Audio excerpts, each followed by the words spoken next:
Hello, it's Lara Jo, SirenSong lover. Can I come in? Probably for just a teeny amount of time.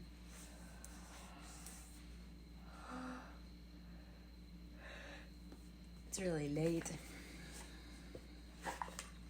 Anyhow. Love that Judgment is on the bottom of the deck to start out. I'm starting out with the Cat Tarot.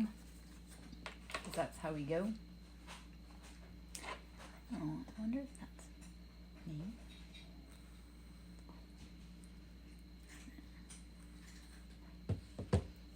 Okay, so on the bottom is Judgment. Let's see what else we have going on.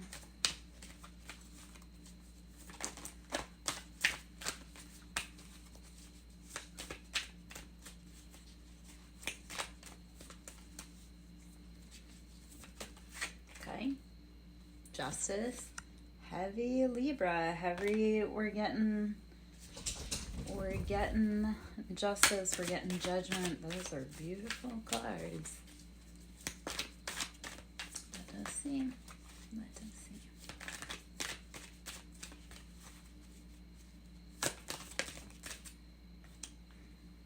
Six of Pentacles, we are balancing our finances. It's all coming in. Six is like we've been building, we're balancing. Love that energy, especially after a time of imbalance. Oh,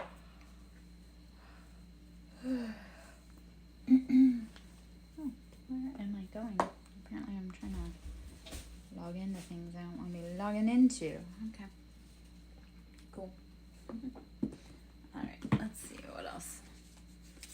What else?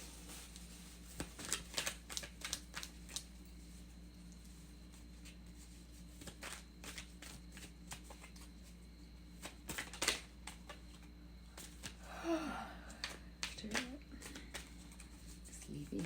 It's been a very busy, chaotic day, energetically. Okay, so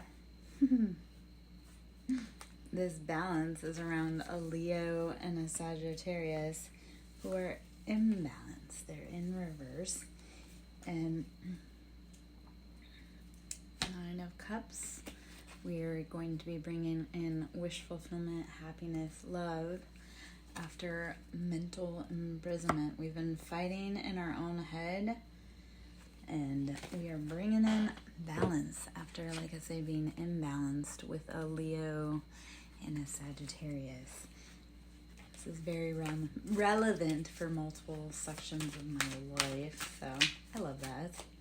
Finally getting happily ever after. Nine of Swords, we are closing out that mental imprisonment. And Page of Swords, this has been after people have been playing mind games with us and keeping us in balance. So, love that Justice is coming out. Love that wish fulfillment, happiness is all coming out. And Two of Cups, we're coming into union with our soulmate. And that can be even with our own union within our own self.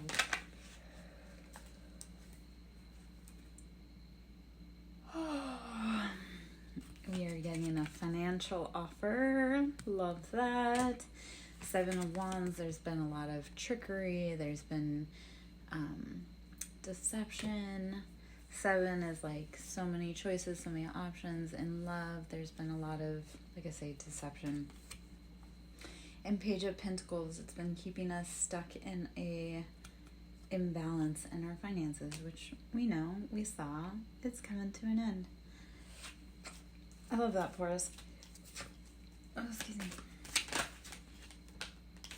Okay. Five of Pentacles in reverse. So yes, our money has been wrong and it's coming into balance. Again, this is having to do with a imbalanced Leo, the Sun card in reverse. So that's beautiful. This is only for me. And then the Sun came out upright. So it's all turning in our favor. We can think of the itsy bitsy spider. The Sun will come out again. I love that. All right. Let me do a little adjustment really quick. I have to sit on the cushion because my booty is not happy.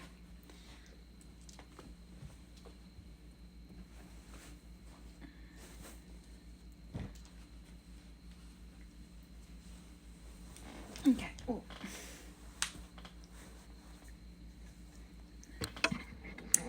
Adjust the height a little bit. Cool. Cool. All right.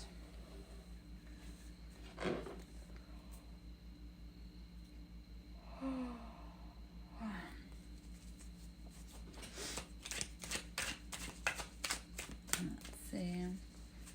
What else do I need? Ace of Pentacles and the Sun.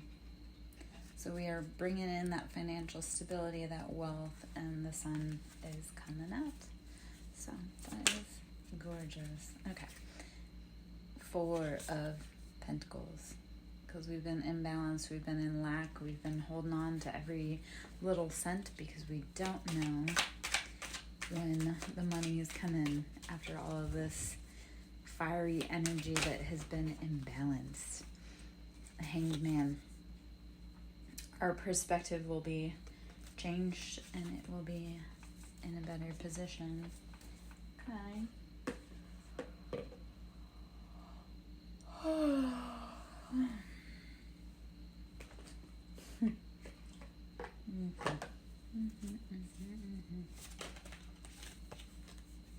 Right.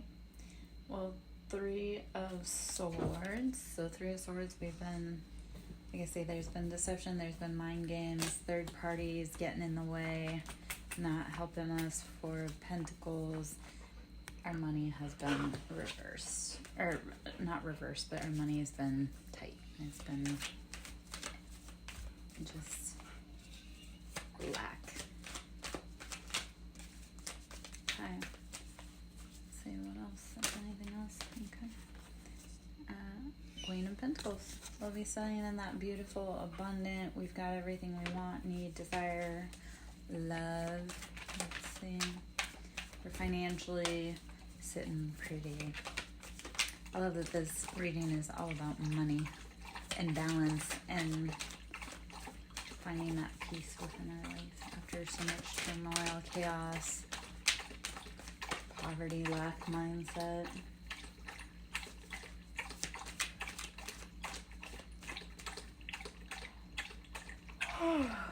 Badger. Bro. Knight of Wands. We've been dealing with the players. That's that fiery energy, but it's not getting you anywhere fast. So I think at least the United States is about to see a loneliness of endemic proportions. Those player energies are not going to be tolerated much longer. And I love that for us. Let's see. What other cards I want to pull? I'm going to pull from the Challenging Life Situations Oracle, see if there's anything in there we need to see or hear or read upon. Oh, excuse me. Release burdens. Embrace clarity and let go of what no longer serves you, allowing new insights to guide your path. Release anything that is not for you anymore, that is too heavy to carry. Even if you just mentally release your burdens for 30 seconds. Like, imagine your burdens being boulders on your back and just mentally placing them on the floor before you go to bed, or mentally placing them on the floor so you can just breathe, even if it's for 30 seconds. And then I guarantee it'll be too heavy and you won't be able to pick those burdens back up, or you'll be more willing to let go of anything that doesn't need to continue going with you. So release those burdens, embrace clarity, and let go of what no longer serves you, allowing new insights to guide your path. Okay?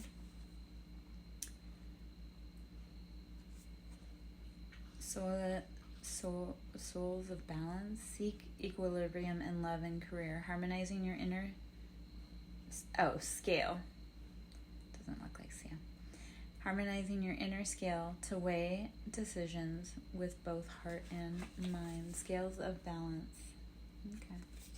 So seek equilibrium in love and career, harmonizing your inner scale to weigh decisions with both heart and mind. Okay. Okay. That one wanted to fly out. Hopefully I'm not.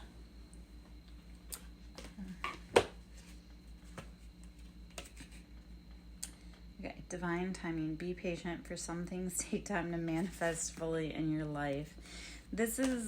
I love that, because divine timing. Be patient, for some things take time to manifest fully in your life. That is a beautiful reminder for a few reasons. A, there is divine time versus demon time. Like, demon time is I have to have it right now. They want instant results. Divine time is you have to wait for the divine to orchestrate it all to come in for you, where that's relevant. Like, I am a huge manifester, and I have to remember, you have to remember, like, everything that you want for will be provided for you. It just takes time. Like, that goal you want, it may not happen for 5 years, which is super annoying, but all of the places, people, pieces need to fall into place. So while we want it right now, that opportunity that you're seeking may not be readily available for you yet. It's like when you have an idea, like say you want to build a house, well, it's not instantly ready. You have to find the land, and then you have to find the builder, and then you have to figure out all the floor plans. Like, it takes time. So divine timing is, it all has to be put together for you. So don't get impatient that your manifestations aren't here yet. It's like got to fall into place. And if you want really big things, that was something I had to learn about, is that I was asking for really big things. Well, I have to wait for it to all orchestrate where I need it to be. Like, some of the things I'll say is that, like, the rooms that I'm supposed to walk into haven't been built yet.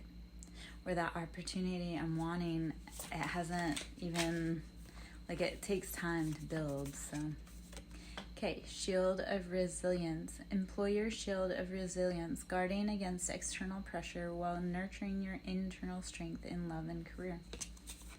Shield of resilience. Employ your shield of resilience, guarding against external pressures while nurturing your internal strength in love and career. Okay.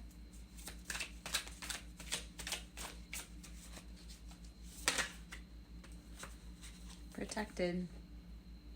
Find solace and safety, knowing you're sheltered and guided through life's storms to calm shores. This has like that Six of Swords feel. And Six of Swords is like we're being moved away to safety. So protected. Find solace and safety, knowing you're sheltered and guided through life's storms to calm shores. You are being watched over. You are being protected. Whatever is for you is meant for you, and it will not pass you by. It may get delayed, but it will not pass you by. And I'm actually going to talk about that for a moment.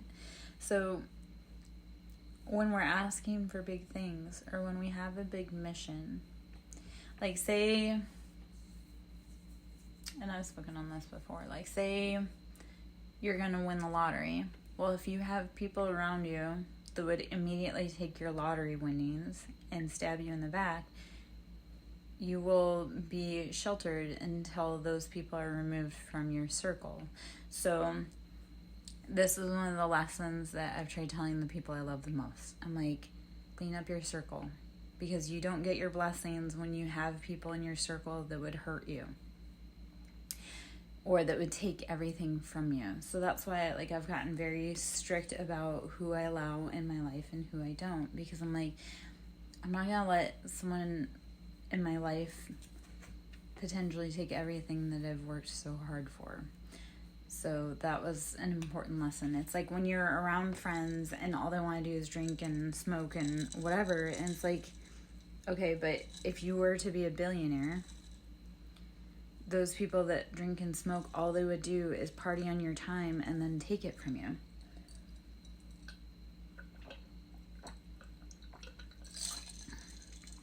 I'm drinking apple juice. I got desperate. It's one of the only things left in the house, kind of to drink.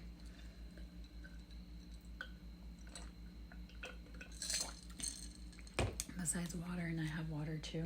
I just have to alternate because, coming from the desert, hydration was super important.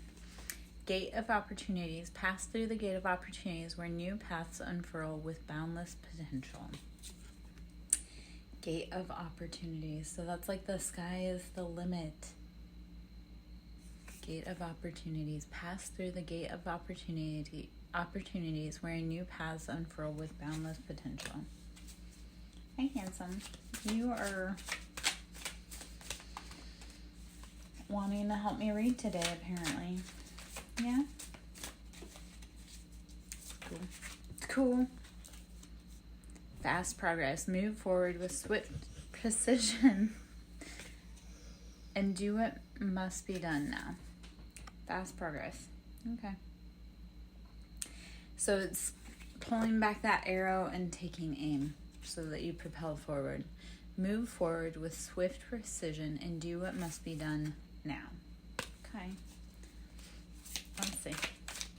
Let's see. Okay. And then fresh ideas. I love that arrow was the last example I gave, and it's a target. So fresh ideas. Stay open-minded, inviting new perspectives to enrich your journey and spark creative solution. So keep your vision open. Fresh ideas. Stay open-minded, inviting new perspectives to enrich your journey and spark creative solution. Love it. Take aim with your arrow. Set your sights. Be focused. Roots of stability. Ground yourself in what nurtures your being, establishing a stable base from which love and career can bloom.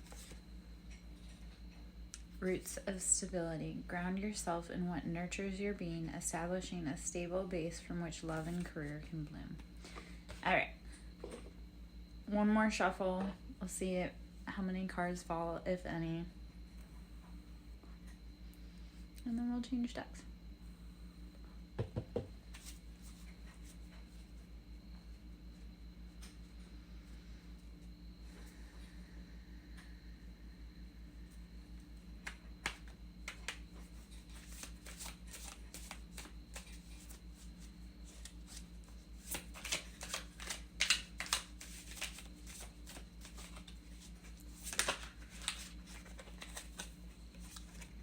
Open doors. You have many options, so take your time to choose what's right. Open doors. You have many options, so take your time to choose what's right.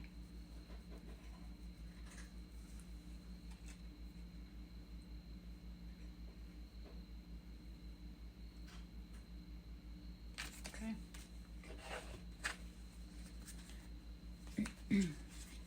It's one of those of like,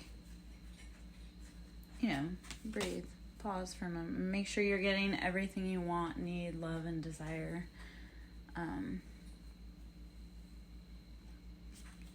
The irony, I was thinking about all these different people that I have kind of embracing in my environment, and I'm like, there's so many doors. So many options, so many, like, what is the right answer? But you honestly have to do what feels right for you. And sometimes it's like losing the battle to win the war. And I know that seems like such a weird analogy. Yet, here's where I'm going with that. I was speaking today on an earlier stream about how I had this desire, and somebody had filled it, kind of partially filled it, but somebody had filled it, and another desire this summer. but it was literally like crumbs. And it came with strings, and it was just kind of an ick feeling. And I had to give up part of that dream. And part of the other dream too. Like, I had to do some spiritual house cleaning, and I had to give up some things. And like, while I was really sad because I'd waited years for these things, I also realized that like I had to give up something that was only partially formed to be able to ask for exactly what I wanted. So it was part of and I love that happened, because I had downloads drop in and information drop in after really seeing these physical manifestations of something I'd wanted, like multiple things I had wanted. And again, they were like, they kind of met the need, but they weren't fully there. So it was like a settling situation. And while it made me sad at the moment, I was like, okay, I know if I want something even better, I have to give up this. So imagine, if you will, like if you want a new car, you have to be willing to say, you know what, this car doesn't necessarily have like, it's not my dream car. So you have to be willing to say, okay, what exactly do I want? What am I willing to settle on? What do I really want, and what do I push for? So it was kind of the same thing with that situation. Is like, the situation that I had was not everything I had hoped, wanted, dreamed, and desired. So while it was sad to release it, I know that in order to ask for something more or bigger or better, I have to be willing to let go of what doesn't work. How that goes with people, though, too, is if you're, say, hugging someone that hurts you, you can't allow other people to fill that space within your arms for a hug if you're holding on to someone that hurts you or is a cactus. So being willing to say, you know what, this is something I absolutely want, and this is something I don't. So, and not settling until you get what you want, need, desire, fulfills, whatever. Okay, I'm gonna be right back. I need to run back to the restroom. I need to fill my cup really quick, get some more ice. Hopefully the ice maker's done its deal, because so I'll be right back after this messages. I'll be right back. Okay, hold on.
Well, if you must know, must you know what I was doing?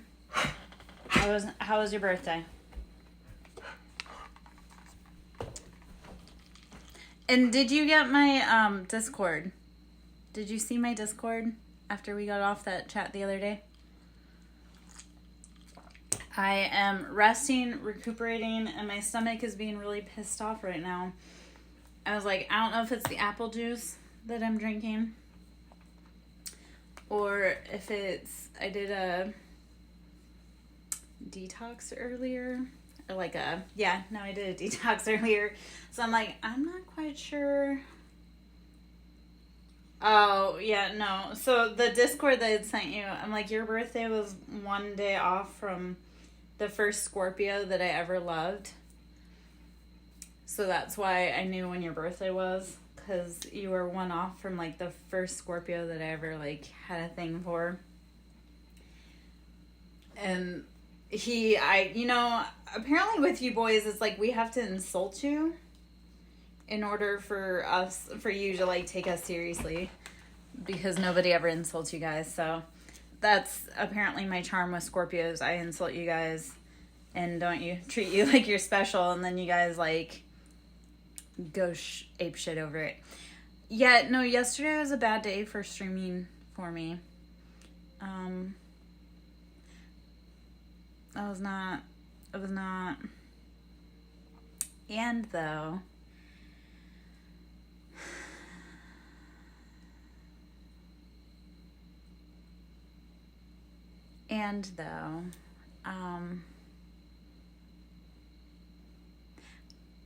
I had the universe deliver a message to me last night right before I went to bed. So yesterday felt like absolute garbage dog shit. And then, like I say, right before I went to bed, I had like confirmation on something. And I was like, God damn, Lara. Because this has been happening a lot. It's been happening a lot. Where I'll make a prediction. It depends. I won't ban you, but I will say this. I have had to tell people, like, I had somebody. Okay, so one of the really big things, and it's like if I'm in pain, and then somebody tries to joke, and I'm like, if I'm like fucking hyperventilating, trying to be funny and make a joke, that'll get you kicked out really fast. Or if I drop something really heavy emotionally and then it's like, oh, just move on. I don't care truly if it triggers people. I mean, you can send it to me in Discord, but I don't really care if it triggers right now. And I'm in a mood to accept jokes. So if you want to drop it, we'll go for it. If it's too off the cuff, then I'll probably say, like, hey man, that's not cool. But yeah, I don't know. I did have to tell somebody to get the fuck out of my life today. Respectfully, of course. But yeah. Oh, as I turn on the TV, apparently. It's apple juice, which I haven't drank apple juice in a hot minute. And my stomach's upset right now. And I don't know if it's from the apple juice, because I haven't drank apple juice in a hot minute. Or if it's because I did a detox earlier. So my stomach's doing all kinds of things. Yeah, no, it's apple juice. And that's only because it was literally one of the last things in my house to drink right now. Because I'm super, super, super fucking broke. No, it's not. Okay, so weed is, if you have a medical card, it's legal. I can't wait for it to actually be legal. But if you have a medical card, it's legal here.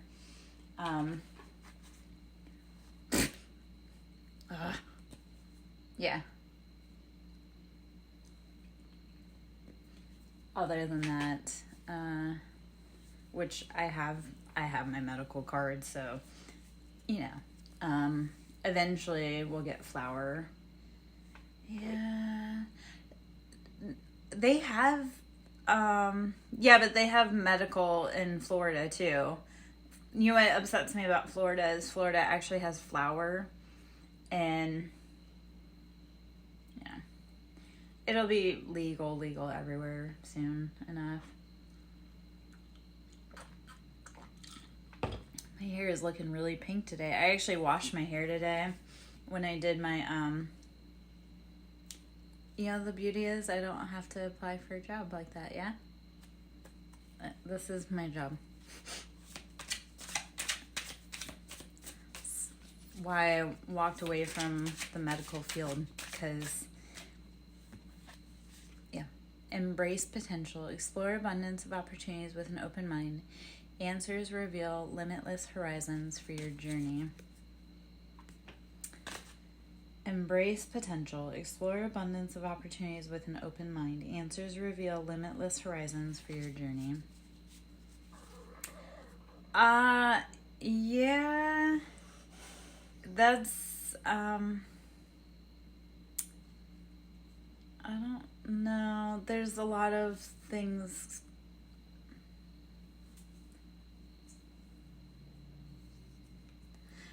I don't know how I want to address that right now. And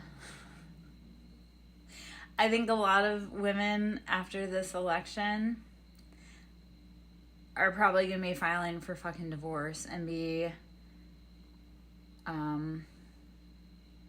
very afraid of the men that they're married to. Hopefully, if anybody's woken the fuck up after this election, I hope that a lot of women start really truly scrutinizing their husbands, because some ugly shit has come out. I know that, like, for me, you know what? I think that this may actually be funny, right? Because, you know, now it's public if you voted or not. Eventually they'll reveal who we voted for, right? If anybody voted or who voted. I think a lot of people will change their mind after seeing who wholeheartedly stood 10 toes down with Trump. Not that either of the candidates were good. Like, I'm not saying either of the candidates were great. They are two wings of the same bird. Like, this makes me whatever. Like, I didn't vote. And my reason for that is, like, neither of these candidates were addressing the true ugly shit that's happening to everyday Americans. Like, they're not addressing child trafficking. They're not addressing the corrupt legal system. They're not addressing the corrupt police force. They're not addressing corporate greed. They're not addressing the fact that our government is testing everyday modern citizens like we're fucking guinea pigs. Like, nobody is addressing that. So, homelessness, correct. Poverty, living wages, housing, medical. Nobody's truly addressing the shit that matters to the everyday common people. So, like, I know I should have voted, but at the same time, I'm like, neither of these candidates are actually making an impact on my daily life. So, yeah, no. And I am telling you, because I'm living this experience, our federal government is testing on everyday citizens. I am a guinea pig. I know, like, nobody wants to hear this, but I've been targeted, and I have been targeted. And the local police force know, the alphabet boys know, the huge corporations know. So, and child trafficking, again, the U.S. government is the biggest perpetuator of child trafficking, because there's big money in it. And medical corporate greed is another thing. And I come from the medical field, so that's something I can talk on. I've watched those doctors, yeah. And so medical corporate greed and all of that jazz. And it's like, stop making it about money and start making it about humans. Because, yeah. Yep. Yeah. And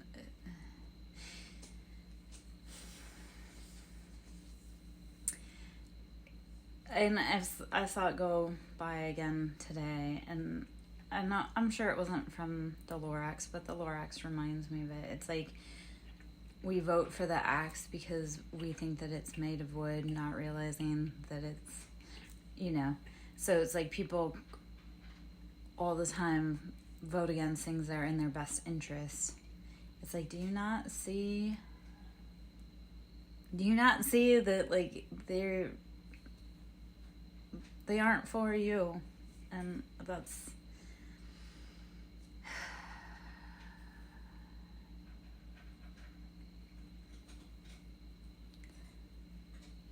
yeah. Okay. There's so much. I just wanna, can I just go on a little tiny rant for a second? Because there's so much I want to fucking talk about. And, I mean, like I say, I don't love Kamala. I don't think she's the right answer. Like, there was no good fucking answer. It's like, if you have to eat a plate of cat shit or a plate of dog shit, which are you going to choose? But you have to eat all of it, and you have to use both hands. So it's like, neither what I want. So, I don't know. It's picking the plate of... Yeah.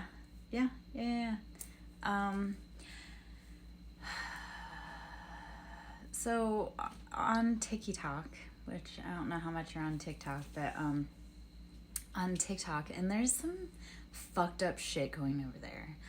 But a lot of these creators that actually have, like, a following, so I'm on TikTok regularly. It's kind of another platform to try and do shit on. But it's like I'm trying to figure out, like, I know I keep stopping, but the platforms that have followings or traction, like, even the readers over there, they're like the ones that pander. Like, the ones that pander to certain things have huge followings and they get away with murder. And that bothers me. And it's also like I feel like it's creating a lot of false narrative, because somebody had actually said, they're like, what if TikTok, because it's run by Amazon, is actually like the more relevant form of the emergency broadcast system? So sometimes TikTok, like, I get a lot more relevant shit from TikTok than I probably do from anywhere else. And I know that's not really relevant, but compared to watching news channels, I'm like, yeah, no, I don't give two fucks about what's happening on CNN or Fox, or like they're bought and paid for. Whereas TikTok, it's typically everyday people where we know what the fuck's happening in our lives and we're talking about it. We're sharing our experiences. And I've seen a lot of people use social media. I don't know anything about Tencent, but I think it's actually, well, maybe not. Okay, I know Twitch is an Amazon company. I don't know about TikTok. You're right, because I think it's from China. Anyway, I guess where I was going with that is like people, people on TikTok are sharing their real life stories. So that's, YouTube is Google, but it's like, I don't want to hear what's happening to the elites. Like, TikTok is where we are doing a lot more networking. We're doing a lot more good for humanity. Like I say, though, what bothers me over there is, some of the people that I originally started to identify with, I've realized that they're either fake or they're scammers, or some of the readers over there on TikTok, actually, it's like, it feels like they are karmic. And I don't know if we talk too much about karmics, or if you know about karmics, or if you want me to talk about karmics. I would love to, because I don't think that's something we've truly touched base on, because some of my people over here on Twitch, it's not as deep if that makes sense. Like, I don't always talk so much, or at least, yeah, they do. They do. Anyway, so it feels like a lot of the ones that are social, like very popular over on other platforms, they're karmic in nature, and they're just divulging the secrets of the people that are within their networks, or they're trying to hype up other karmics to keep doing bad shit. So, yeah. Which, if you wanted to go down conspiracy theories, we could do that. Which I think we kind of started talking about that a little bit at one point on Discord, I think. There's a lot of fun conspiracy theories out there.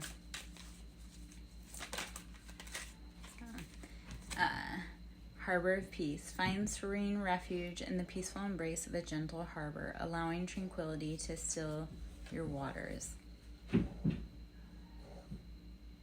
I don't know what 4chan is. Oh. Yeah. Okay, so where I was going to go with that is some of the people that are also targeted individuals that I've seen posting through TikTok. And one of them that now I'm starting to wonder if she's like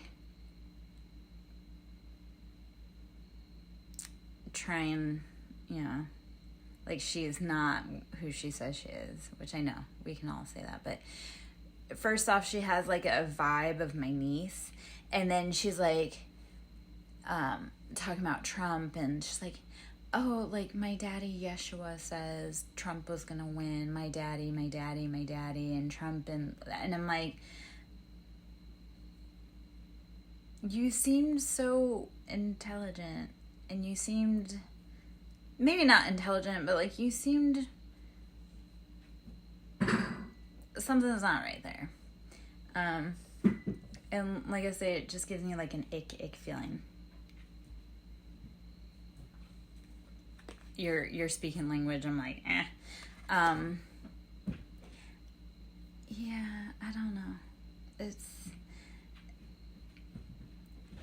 at some points, so with TikTok, I guess, and many of the social media platforms right now, I've noticed that like I've taken and I've really pulled the reins back in the last few weeks of truly wanting to be on TikTok. Or like I say, there were certain people that I used to enjoy partaking in their content, and now I just scroll because I'm like, it feels ick, real ick.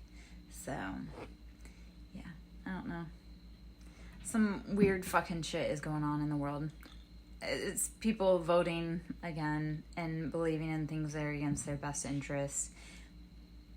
Where originally I was like, no, you seem like you're hip to it, you know what's going on. And now I'm like, how do I unfriend? Like, there's some things.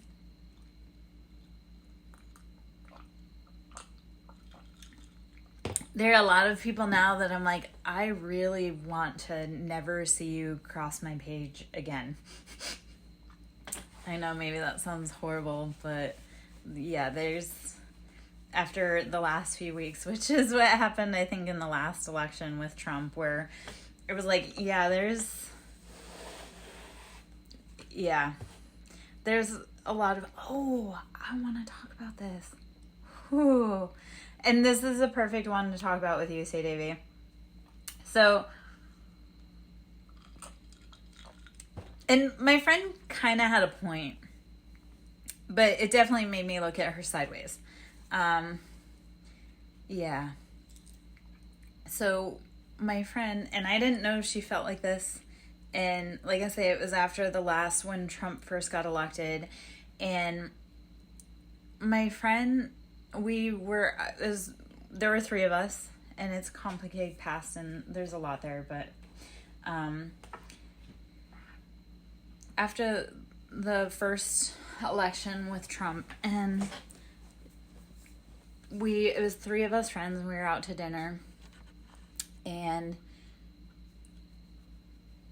we had all been friends for a long ass time, and we all have varied lifestyles. We all have reasons that Trump shouldn't be like our first choice. And this one friend, she said to me, she's like, oh yeah, I voted for Trump. And I looked at, like, my other friend and I both looked at her like sideways, like, what the fuck? And then she's like, yeah, I like him because he shakes things up and he tells it how it is, and you know, blah blah blah. And I was like,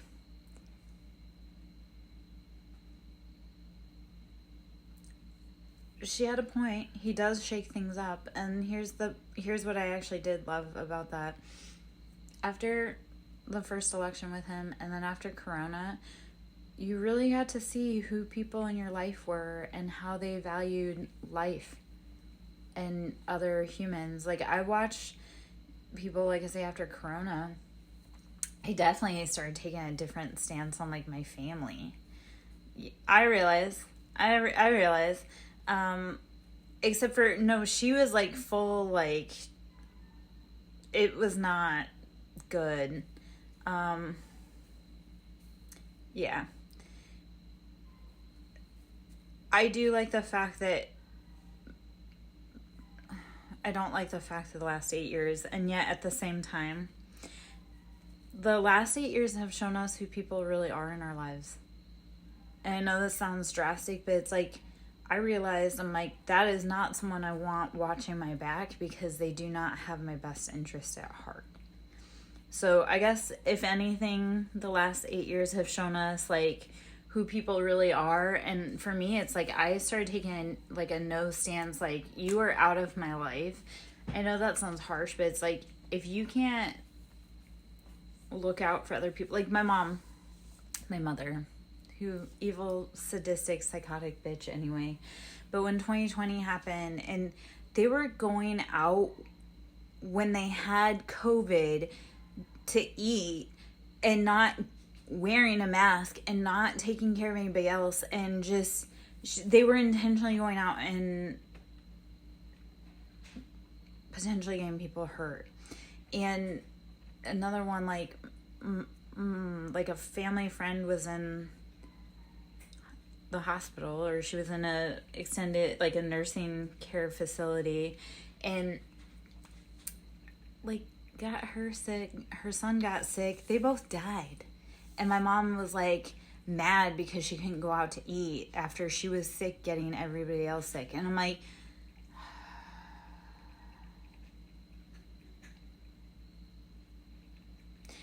and she's definitely a red voter. So I was like, yeah, no, you're, because, you know, they want to say, you know, like, oh, we ban schmishmortions, right? But you can't make me wear a mask. It's my body. I'm like, what? Women can't have control over their reproductive rights, but you don't have to wear a mask? Like, yeah. Yep. We had a family friend and his mom die from COVID. And my mom was just mad because she couldn't go out to eat. And I'm like, it's not fake. There's a lot more to it, but it's not fake.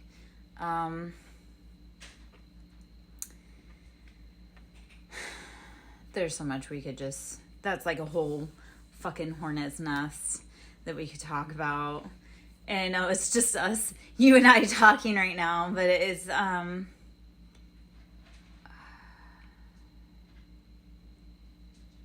can see why aliens are terrified of us. And honestly, after everything I've been shown in the last 8 years about everything and everyone, I would not blame the creators for completely, like, Noah's Arking our planet. And I've been building for said Noah's Ark, if that makes sense. Like, if I were here, like, say this were summer camp, and I were writing a letter home from Camp Granada.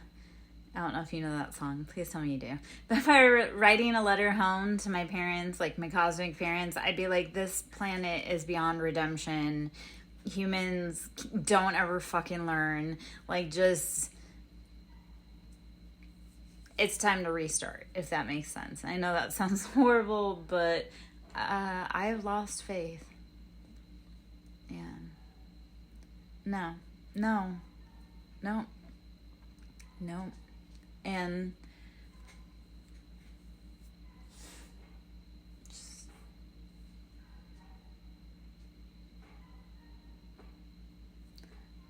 honestly,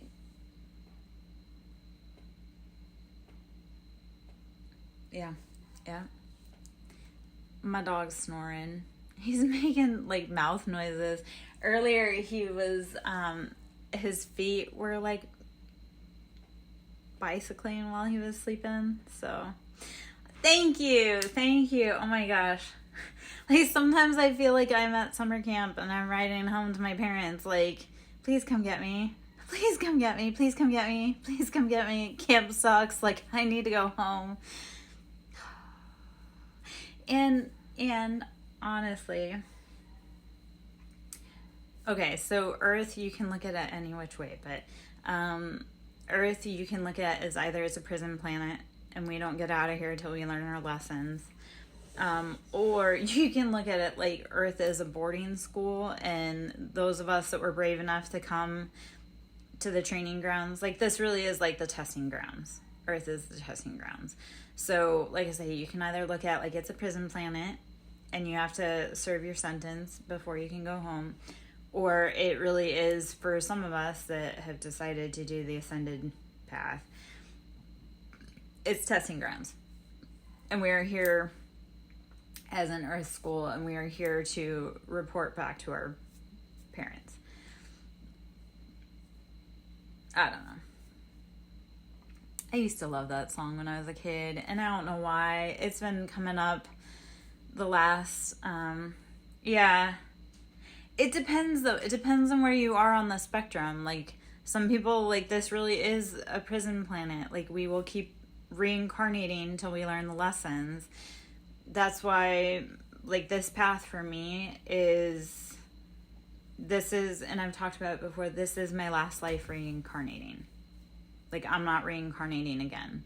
So for me, it's not a prison planet because I'm not coming back. For me, it's, yep, they are. So for those of us who have sat in hell at the hands of the Christians, they don't realize hell is real. And they think that, like, oh, another man's going to pay for their sins and they're going to go to heaven. They're not. That is the irony. Like, so many people like, oh, I can go do all those horrible things and just go say Hail Marys. Nope. Yep. Yes. Here's another part of it. I'm not afraid of God. I'm afraid of all the little followers that say that they believe in God, yet do atrocious things in the names of God. So that's where I get mad. Like, I moved to the Bible Belt to learn that these Christians don't know a goddamn thing about the fucking Bible and love thy neighbor and touch not my anointed. They don't know anything about it. A little heathen girl that's all tattooed that has the mouth of a sailor that, you know, they treated horribly. That was the other part. They treated me horribly. And I was like, you're not being very Christian-like. Because who was Jesus' people? And I am going to say this.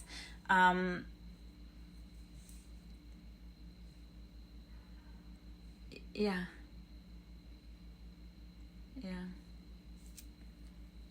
And that's...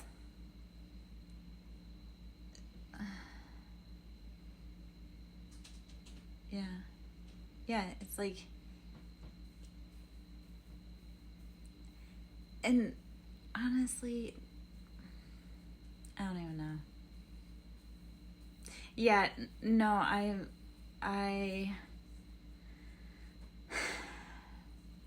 and sometimes doing things for other people, it's like it's also for us too. Like giving a guy a ride, like, yeah, that, you know, it's not out of your way, and that's companionship, and then you have someone else to talk to, and then, you know, it's like people want to say like, oh, don't do this. Well, I mean, if you're already going that way and it isn't that big deal, what the fuck does it matter? Yeah. So I don't know. I'm very fucking disappointed with people. Very fucking disappointed. And that's whatever. Like,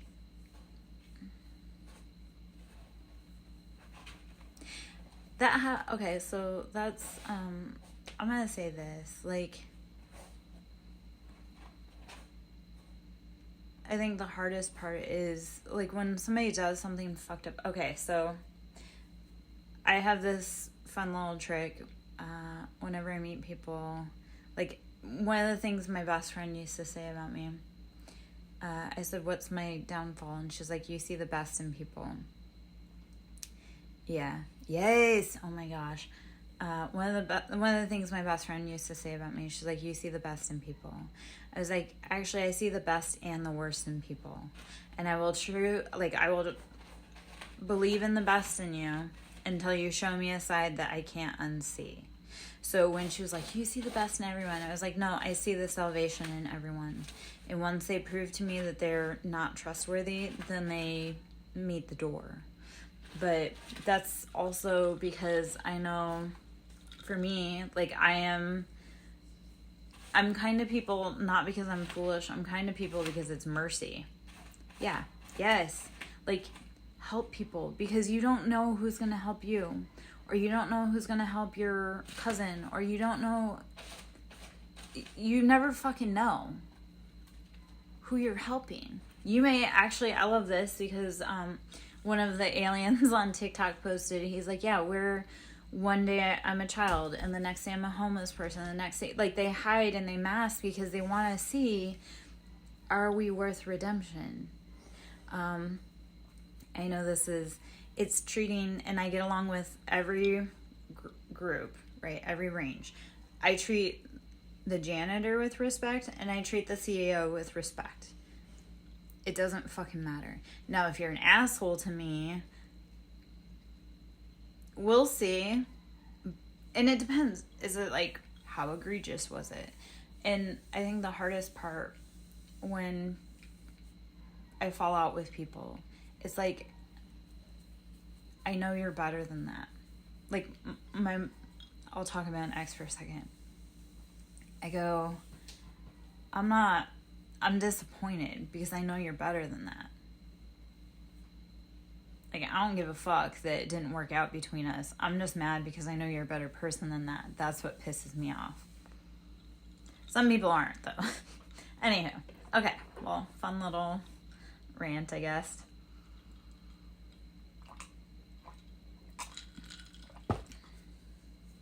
I see the best in people, so when they do me wrong, I'm like, you're not that person, man. Or if they are that person, then I'm like, no, you weren't that. And when people tell you I'm an angel, believe them. And when people tell you I'm a cold-hearted bitch, believe them. Like, I treat people according to how they act. But I hate the ones in the church that hoot and holler the loudest and have the best reputations and tithe the most money, are the most corrupt and fucking evil. It's literally the sheep hiding, like the wolves hiding in the sheep's clothing. Yeah. Yeah. Well, okay. I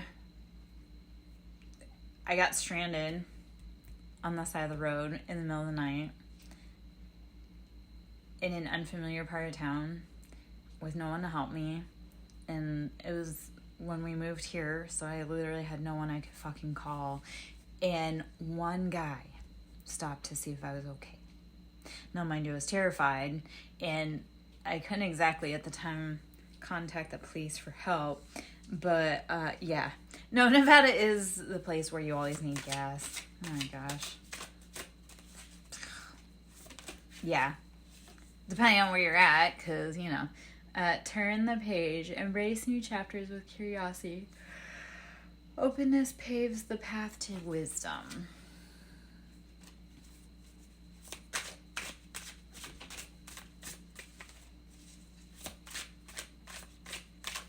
I was hoping my friend would come over and help me read tonight, because he's helped me read twice today.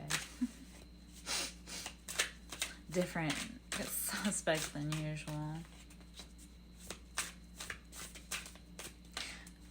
Okay, so people not wanting to pay me. I had that happen, right, where I was right and they wanted me to do free work. And I'm like, my work's not free. Because I have to feed myself and I have to feed my ancestors. But a funny little situation happened where I was right, which happens a lot, right? I'm right a lot. But this family didn't want to pay me, and they didn't like what I had to say on the big stuff like that they needed to fix. And last night I got confirmation again. I was right. Even though they tried to hide that so fucking hard, like everyone else does. Yeah, that was fun. That was a fun little Easter egg before bed last night. It was like, oh, that thing you tried to lie about and say that I wasn't right and you didn't want to pay me for my time, my energy, everything. Right again. Oh, say Davey. I had a fun interaction with my ex this week. 2 of them. Both on situations that I've been right on. And the gaslighting was astronomical. So, vortex of creativity. Spiral into your creative vortex, unleashing imaginative power to manifest your dreams into reality. Yeah. I had to have a tough conversation with another man today. I think I scared him. And I don't really fucking care. I've been trying to warn him and help guide him for at least over a year. And I had to say some harsh truths today. But I'm like, no, man, my predictions are on. So, yeah. Maybe that was a weird little side rant, but people need to start paying me instead of playing me. I need food. I need to eat. I need gas in my car. So that's where like that whole little rant was, because I need fucking gas. But my bank account probably is in the negative now, but as of this morning it was at $1.80. Hence why I'm drinking apple juice, because I had a huge container of apple juice that I've been holding on to for my daughter for a hot minute. Yet that's like was left in my house to drink. I wish I had sweet tea. I don't. I can't fucking afford it right now. Yeah. I need gas. Can't afford fucking gas. That's also why I don't have my children this weekend. A, because I don't have the money to feed them. I don't have the gas to go pick them up. And then they're also a safety issue. In both directions. Like, they compromise my safety, and being around me and them trying to do bad things against me compromises their safety. That's the other thing. Like, universe don't play about me. I don't have popcorn. I don't have tea. I wish I did. I want to go see a fucking movie. I have ramen. I don't have eggs. My biggest thing is, even when money is tight, caffeine and nicotine is what carries me through. I'm out, like, yeah. This is my way of making money. And my ex has done everything in his fucking power to suppress that. So, which, that was the other thing on Thursday. He tried to catch me up in gaslighting and be like, oh, like they think I'm trying to hide my wages. Well, I'm not hiding my wages, but they are stalking the fucking shit out of me and suppressing me so that I can't get my voice out there. So I can't make money to earn. He tried saying like, oh, well, you get this money, and if you can't get a job, it's not my fault. And I'm like, my fucking job is online. My job is reading, but when I have suppression on me, which I had a beautiful little confirmation on that today because I'm being shadow banned and I'm being suppressed. I keep getting all these new followers on TikTok, yet no one's actually liking my stuff, purchasing content, or, I don't know, supposedly watching it. Like, a lot of my views have no watches on it, but I'm like, Wait, I'm getting all these new followers, yet no one's watching or liking my shit. Oh, because little motherfucker over here wants to starve me. So, I'm really fucking tired of him. Really tired of him. Really, really tired of him. Anyway, he wanted to intimate that I lied on court documents and that I'm hiding income. And I'm like, no, you stupid motherfucker. I can't make income because you keep doing everything in your power to suppress me. So, TikTok confirmed today because it said something about, I've caught on, and I'm getting shadow banned for the stupidest shit, but one of the things it actually showed, like, people were finding me because they were looking for videos that were shadow ban violations. I was like, what? So, yeah.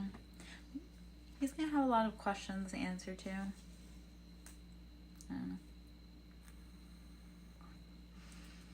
I miss, like, yeah, I'm ready. I need a fucking vacation. I need, like, a good steak dinner. I need a nice bunch of flowers.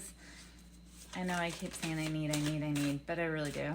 Like, I'm on fucking empty in my bank account, in my gas tank, in my fridge.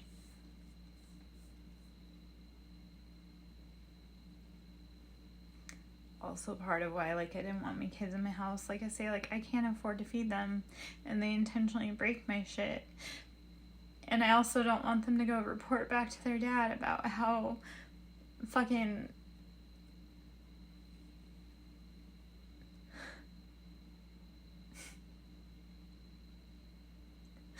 yeah. I'm just yeah. Let me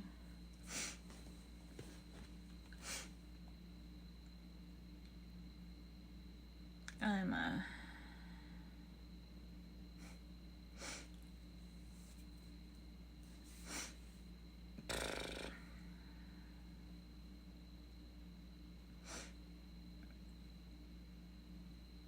Thank you. You don't even know how much that actually really fucking helps. Thank you. I hate being like a big crybaby whiner. Thank you. That helps more than you can fucking know right now. Thank you. I know I just said that, but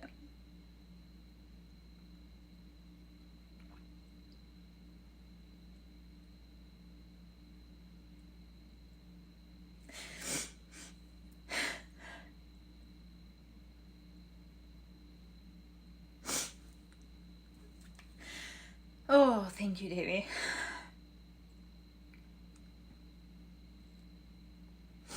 I'm showing up every day. Like, you saw the 14-minute read yesterday. Like, I came twice yesterday and did a 14-minute read, and I was, like, fucking exhausted and hungry and just beyond stressed out. That's why I made it all of 14 minutes twice yesterday. Thank you. Means I can buy dog food tomorrow.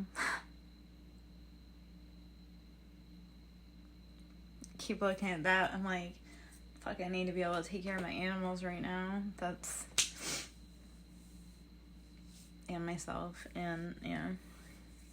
I'm working on it every day. I show up even when I'm tired. Oh, well. Trauma dump, though, is where other people realize that they're not alone. I have a lot of people, like, a lot of other, like, not other, but, like, other people that when I talk about the trauma, like, then they're like, oh, shit, like, me too, but they weren't brave enough to say anything. So, while trauma dump's uncomfortable, at the same time, it lets other people know that, like, they're not alone. And to be honest, I have nowhere else to share all of the shit that's been happening. And if people don't like it, I don't really give a fuck, you know? Yeah, but they want a reading without paying for it. And I'm not here. That's the other part of it. Like, I'm not here to, like, yes, I'm here to read. But I'm like, no. Well, add it to the list of all the other shit I've got going on, man. I know. Problem is maybe people don't even want to pay that. That is the other part. I'm going to go turn on. Hold on. That may be so. Give me like 2 minutes. I'm gonna go turn on the AC. I have to run back to the restroom really quick, and then I'm gonna talk a little bit about today's adventures and what's probably not coming down the line, but what it entails. So I'll be right back.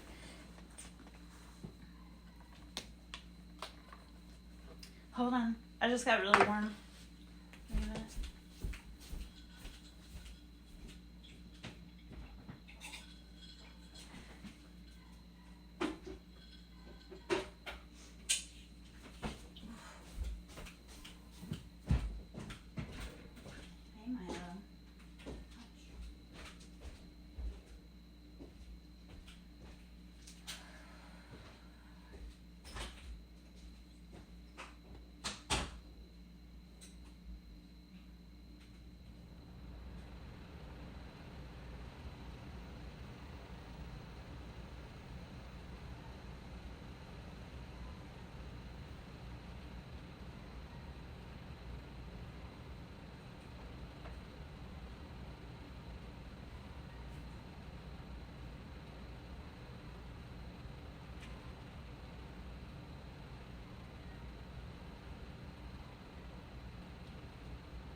I'm back.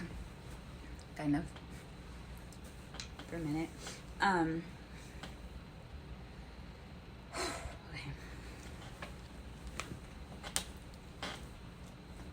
So, today's adventures was, I'm getting ready to birth, like, a new project.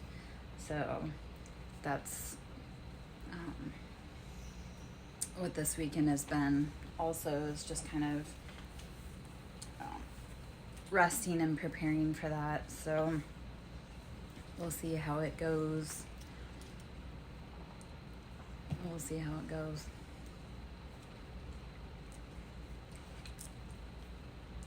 Yeah, like I say, part of the trauma is talking about it, and this is my social interaction. I don't hardly ever leave the house, which probably seems completely foreign, but I don't ever leave the house. For good reason. But we'll see. I wonder if Zyra's nearby, because one of my kitties in particular came up, which that's normally when Zyra's around, she loiters.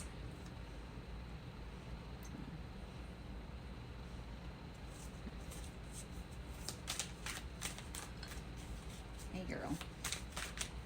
Hey girl, hey. I don't know if that's like a jealousy thing on her part, or if it's just he attracts her in. It's Alcatraz. It's not just you, say Davy. Like, Zyra attracts Alcatraz. I don't know why. Kind of like clockwork. Are you gonna show? Are you gonna show your face today?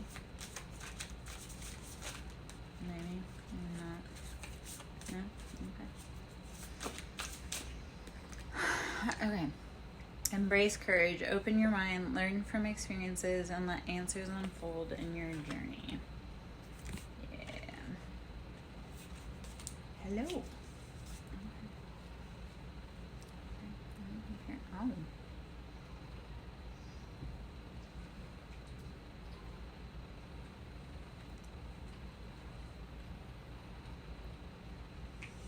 That was a first. She's never actually gotten on my lap like that, so.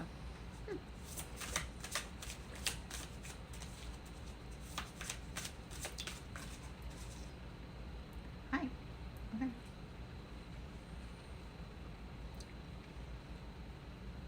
Say Davy, if you want kitty love, there it is, right there, from Alcatraz.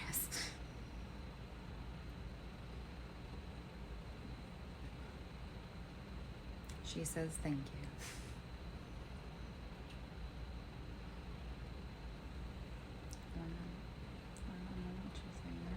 Okay. Adapt to transformation. Embrace change with open arms, for it is the catalyst to your evolution and growth. Okay.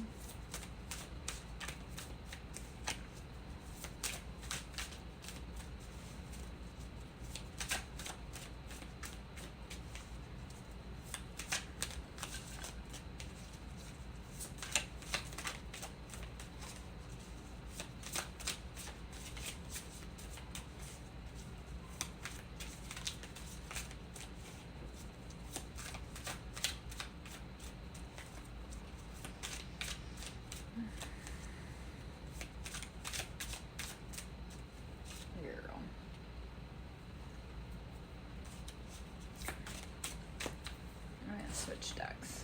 That is not where I want to be right now.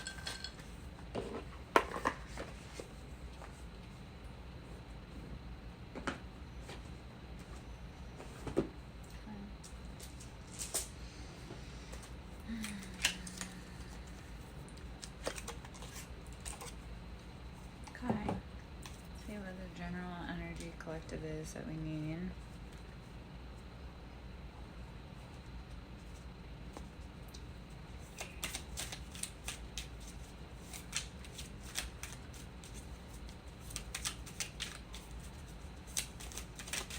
Okay, the Empress. We are fertile. We are bringing new things into fruition. That's Pisces energy, kind of the Earth Mother. Endless possibilities. Knight of Wands. We have player energy, so this is fire sign. Knight of Wands is like that player. The wand's gotten around. I don't want that.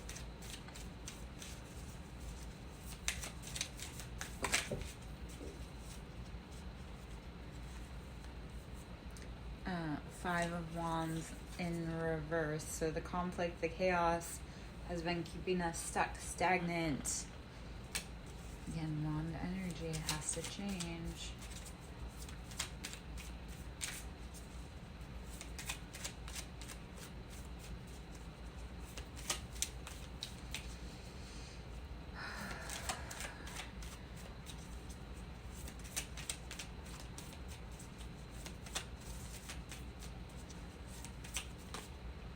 Let's see. 10 of Wands, putting down the heavy burdens. 8 of Wands, we have communication coming in, messages coming in rapidly. 10 of Wands is like, we can't carry that on our back anymore.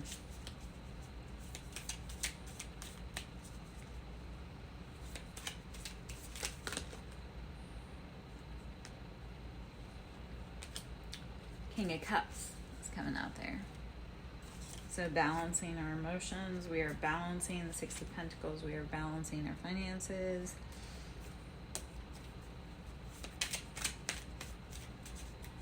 All of our ships are coming in, which is beautiful. The High Priestess. Okay, so the High Priestess being, we have everything within our environment. This is using everything to bring forth what we want, need, desire. Being like the own priestess of our life. And the Knight of Pentacles, slowly building those finances.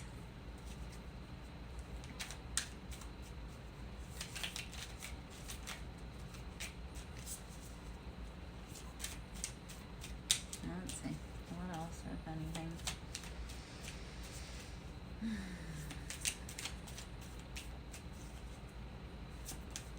I'm like, Hierophant. Okay, so this is the masculine, like the opposite of the High Priestess is the Hierophant. It's also known as the High Priest. It's being tapped into intuition, being tapped into source, knowing what you need, want, desire to bring everything forth. So, let's see if there's any other cards in there. And then I'm probably going to hop out soon because I'm like beyond sleepy. It's 1:30 in the morning. Which means I still won't be going to bed for like another hour. Why? I don't know. Oh, the Tower. Things must crumble in order to rebuild. So the Tower is Scorpio energy. Letting go of anything that is not for us. Everything must go. Embrace the chaos. Embrace the change.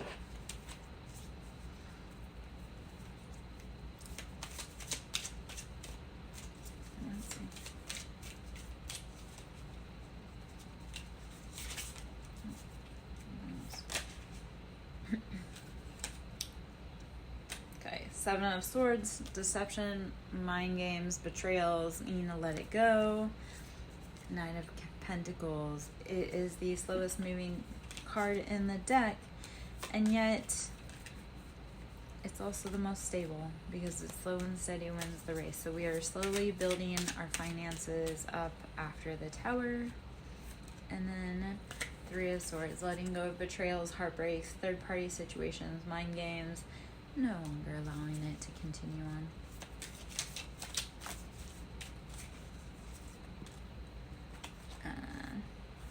The Fool, being willing to go out on a new path, knowing that what worked for everyone else doesn't work for you.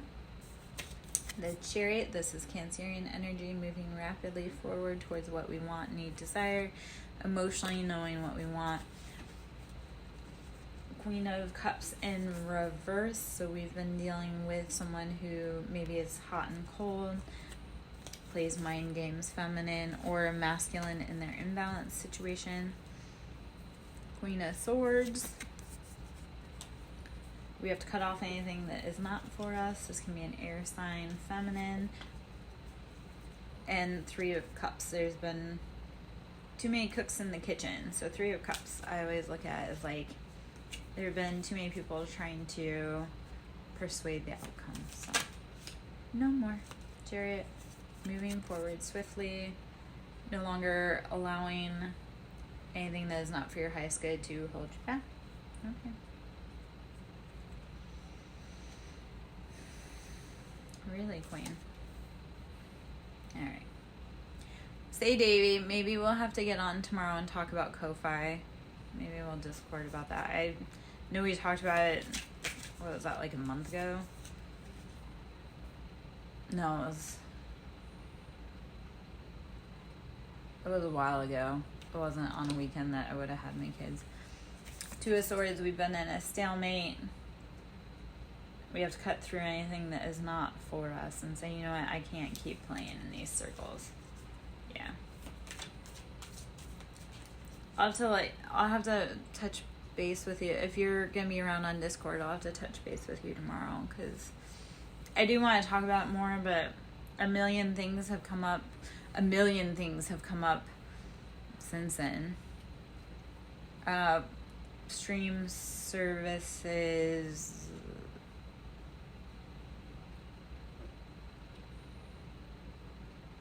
like Netflix and Hulu, or stream services how?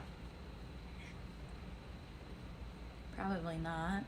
Oh, I have Stars and Amazon. I don't have Netflix. I don't have Hulu. Those were all family accounts, and when I got kicked out of the family, I got kicked out of the accounts. So, Stars and Amazon. And actually, I've been watching, if I want to have the worst time. Okay, lay it on me. I don't have Max. Like I say, I have Stars and Amazon. That's it. And that's okay. Maybe I have Max. Oh, you know what? I might have Max. What's on it? What you got? What is it about? I've been watching on Stars. I've been watching a show called Sweet Pea today, and that's pretty fucking funny. Yeah. I live that in so many different ways right now.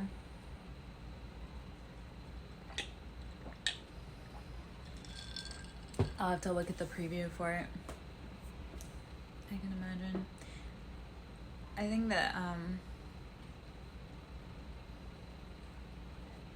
it's probably been one of the hardest parts about, like, I know I'm gonna trauma dump for a second, but hey girl,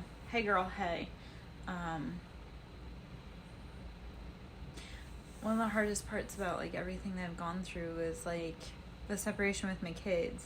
I could have done, like, I don't care about anybody else I lost. Like, I lost my kids, and I mean, that was done intentionally. Like, yeah, that was probably one of the hardest parts, especially because I've been a caregiver for everyone else since I was a little kid. So losing my kids and not being a caregiver,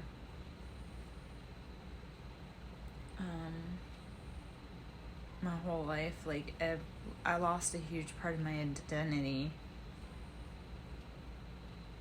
Like, I never thought I would lose my fucking kids. I never thought I'd lose my fucking kids.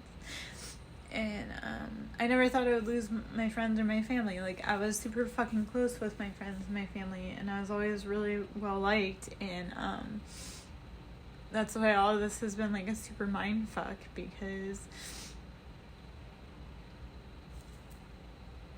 my cat was about to bite me. Little beast. Okay, you want a mind fuck movie? I've got a good one for you. And fucking amazing. Especially if you've ever had family members that, I don't have Netflix. Have you seen The Whale with Brendan Fraser?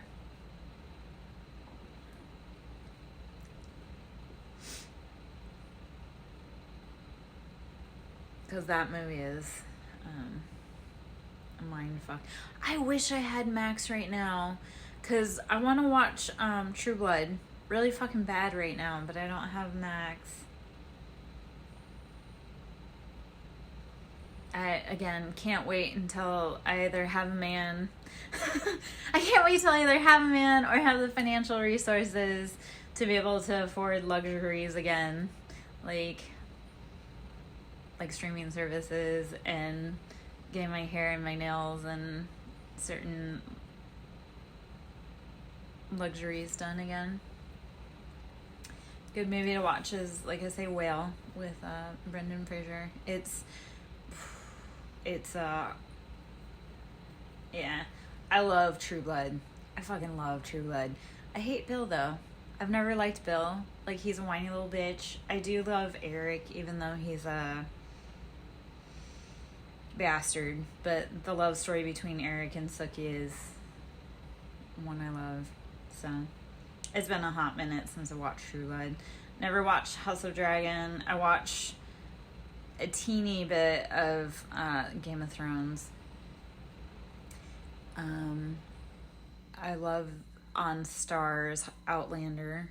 I love that. Yeah, Game of Thrones I watched up till the point after what the fuck's his name? Jason Momoa died. Hi, Azira. How long have you been in, man? Because Alcatraz has been super fucking clingy for like the last 5-10 minutes. Almost like she was waiting for you, or you've been lurking for a little bit.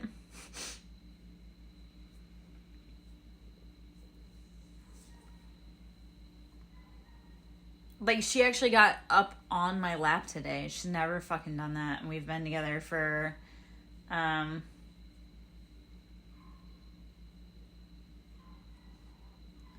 she's been, I don't know what I was saying. Oh, she got up in my lap, which she don't ever do.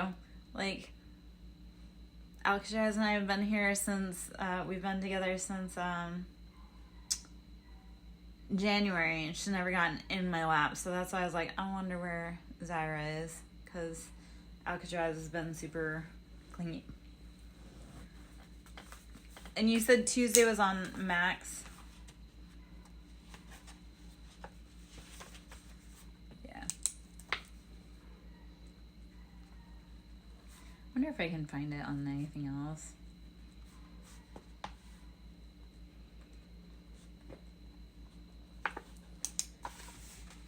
Oh, she... Okay. Well, apparently she wants to say hello. I don't know what... So maybe it is you and your cats, or maybe... I don't know why she always gets super in my face when you're around. Even when you're not... Even when you're just lurking, she gets, like, super in my face. And I don't know if that just goes to show, like, the protective masculines in my life, or if that goes to show... It's you. It might be the masculine. I have a very protective masculine that watches over me. Very fucking protective. I can talk about those stories. It's annoying. The masculine energy that protects me is the biggest fucking cock block in the whole entire world. And I'm like, come on, man. Mama wants loving. You don't got to be blocking all my opportunities to date. Or you need to hurry up and get your ass here because I'm, you know. Maybe. Like I say, I will say I have a very masculine protector, like masculine energy that protects me. Like hardcore fucking protects me. It's something. It is something. But she does always get up in my face when you're around, man. Which is funny, but...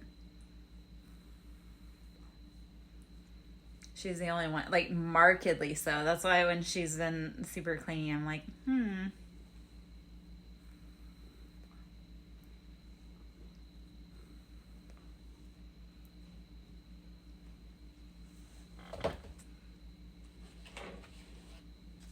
Ivoline? What is Ivoline? And why is my stomach so pissed off right now?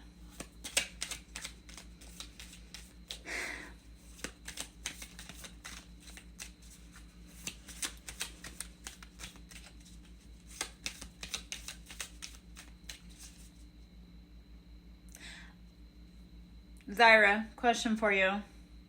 Our friends, our builder friends, is it typical for them to be ordained?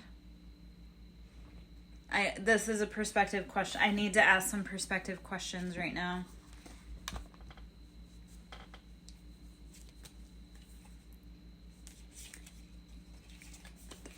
Come on.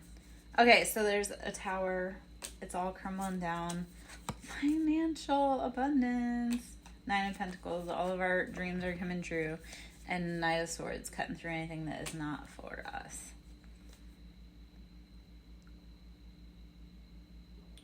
Oh. What is it with you, say... Okay, you know what, man? Can I give you... take this however you want, but I'm going to say... I'll ask him it. Let me say, Davey, my love, I need you to not be watching depressive espresso movies right now. And I'll give you the advice I gave to my ex-husband. Put the bottle down. Don't take that offensively. Just put the bottle down. Don't watch depressing movies. Because, man, I know you're on the edge. I know your father's on the edge. But, my love, I need you to be strong. Because coping in the bottom of a bottle isn't going to help you. Watching depressing movies isn't going to help you. Maybe it will. Maybe you need to cry, but not... Okay, so... Here's a very hard question I'm going to ask you. Has your dad led a really hard life? I'm going to guess he has. Especially with emphysema. I'm going to guess dad's led a really hard life. And I'm not meaning to spill your personal beans, just helping you kind of fit the pieces together, right? And then Zyra, I'll ask that question after Davey and I. It is his own choice, but we choose those choices because of our patterning, our generational curses. So, while it's hard to say goodbye, it's also like a relief to our parents to no longer live in pain. Like, I'm a selfish bitch. I was, he could have, but he didn't. So it's your job to do better and live better. So honor him, honor his life. Know that passing isn't goodbye. It's just that I'll see you later, and that he won't be in pain, and he won't have to labor for breath, and you do better. You do better. So this is, okay.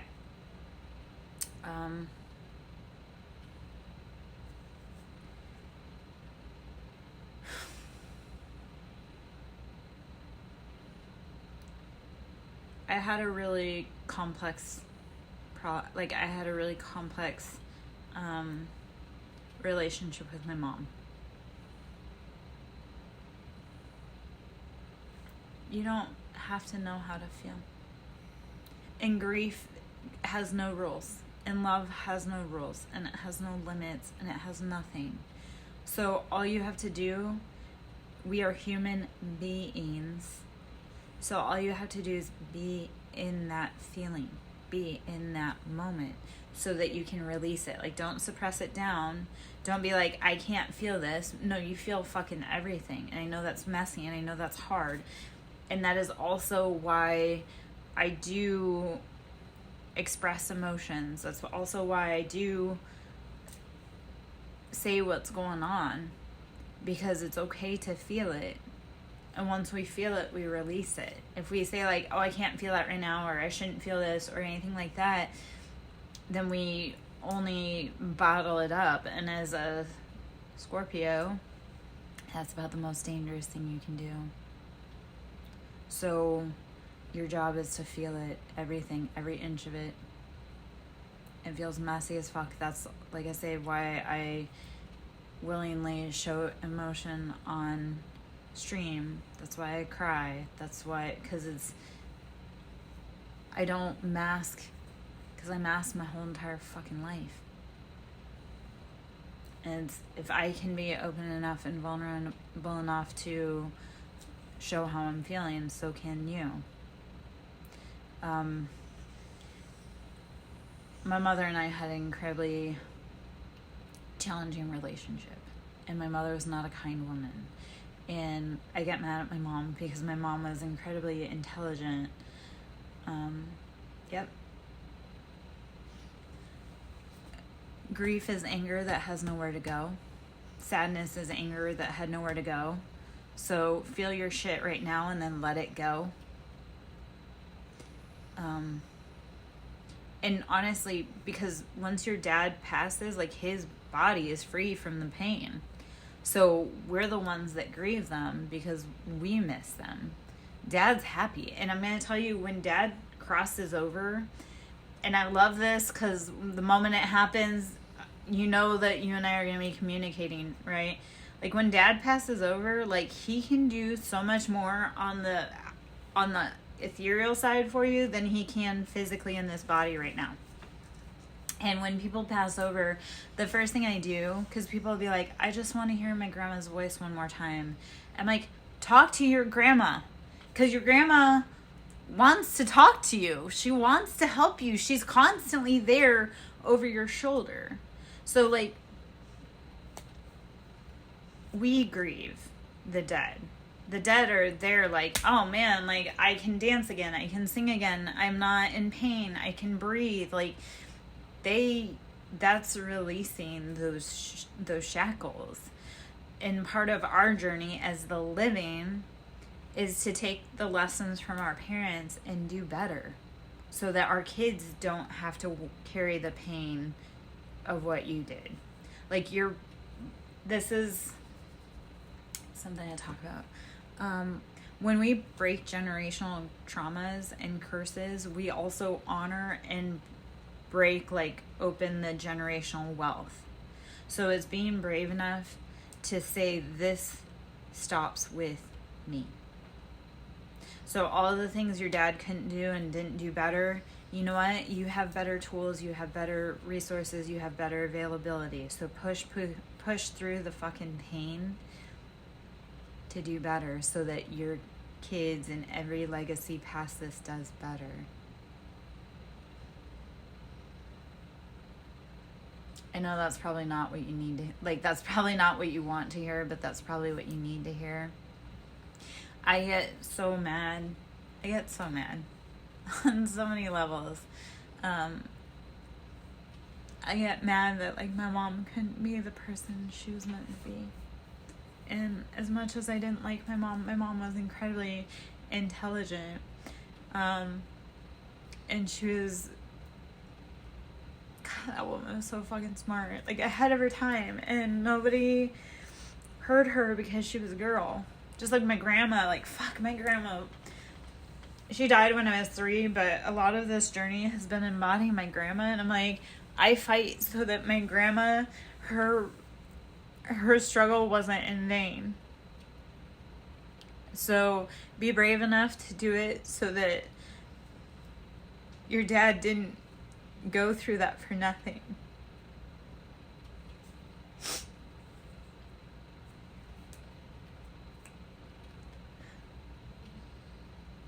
It's okay. So I know I talk about addiction, or maybe I don't talk about it enough, but like, my dad was a daily drinker. That man, we had so many conversations, and that's something we could talk about on another day.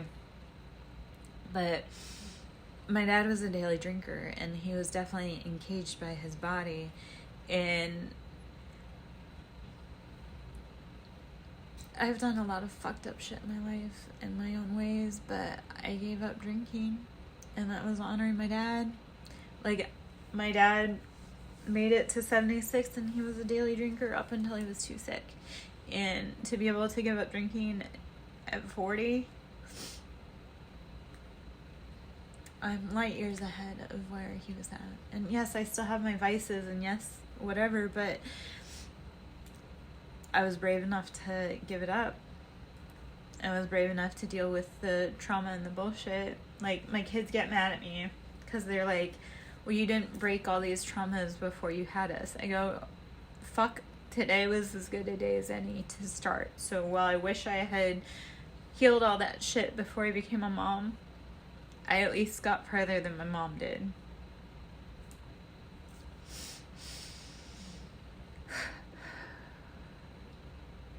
All right, well. Was that too much? Was that too harsh? Were you like, holy fuck, Lara, don't do that to me? Hopefully it's just what you need to hear, though. Because... Alright, let's quote. And Zyra, whenever you're done with that quiz, man, if you're around, let me know, because I have a question for you. I had something come up with a Mason that I want to talk about.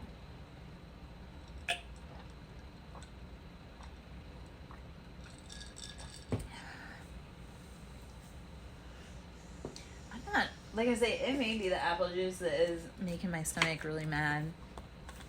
It may be that detox I did earlier. Who freaking knows?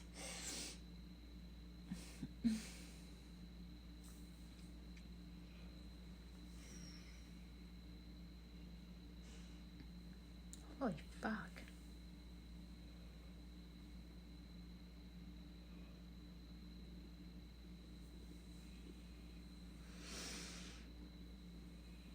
Yeah. It's kind of like,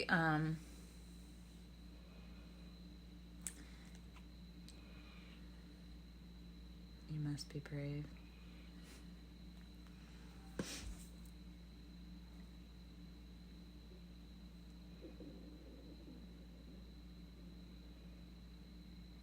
Have I shown you my tattoo?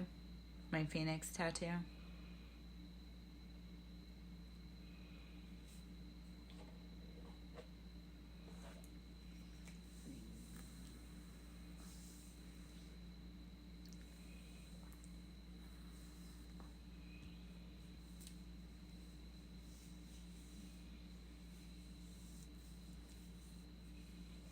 Have I told you how much I'm a Phoenix rising? It's probably also why I spent so many years with a Scorpio, because that's, Phoenix is a Scorpio trait. You guys are huge transformation. All right, you ready to see this? This is my most recent tattoo. This has been the most healing, cathartic tattoo. I never thought in a million years, and this takes some undressing, but I never thought in a million years that I would ever get like a side tattoo. So this is, hold on.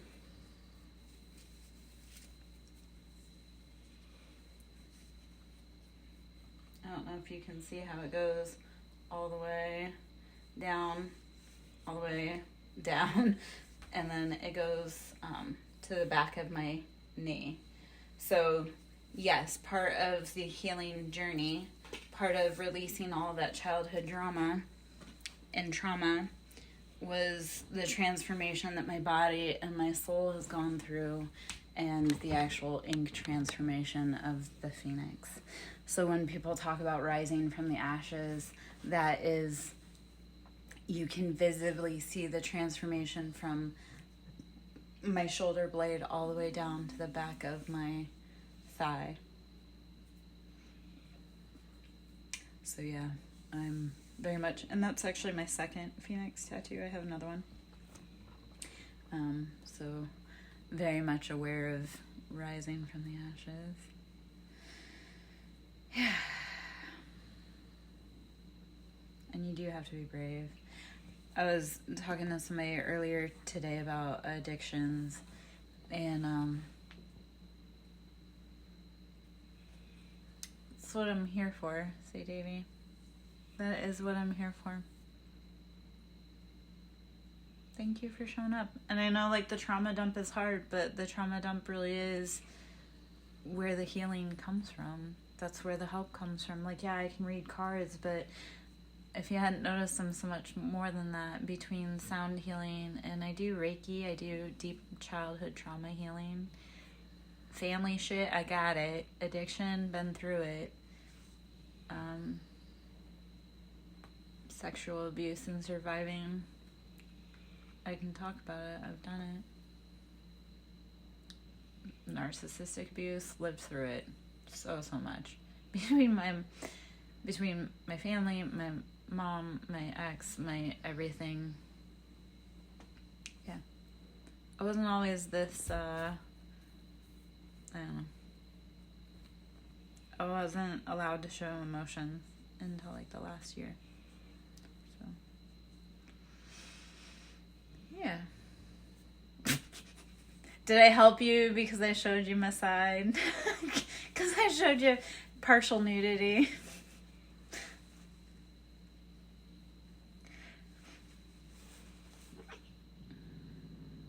Thank you for helping me grow. You know, it's we're all here to learn and grow and be better than we were yesterday. That's the thing. You do not have to be a good person every day. Are you better than you were yesterday? If you had a bad day today, that's fine, because you can always choose different tomorrow. It's like drinking. Okay. I'm going to talk about that for a second. Okay. Give me one moment, Zara. Say, Davey, my sobriety happened because one day I just decided to stop drinking. And then I chose another day right after that to not drink. And then I chose a day after that to not drink. So, like, stopping addictions really becomes that easy, because it's like, okay, I'm just not going to drink today. And then I'm not going to drink tomorrow. And then I'm not... Like, it adds up. People think it's really hard. No, it's, like, literally baby steps. Okay, Zyra, is it common for Masons to be ordained? Because there's someone on TikTok the other day that kind of pissed me off.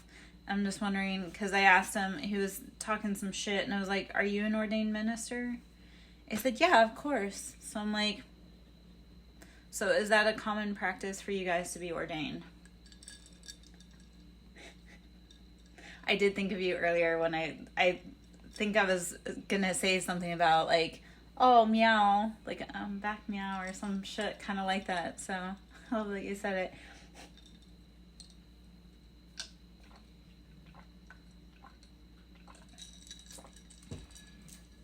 It's a Saturday night, Zyra. I'm surprised you're not out partying it up, man. I don't party it up because I'm lame. I don't have anybody to party up with.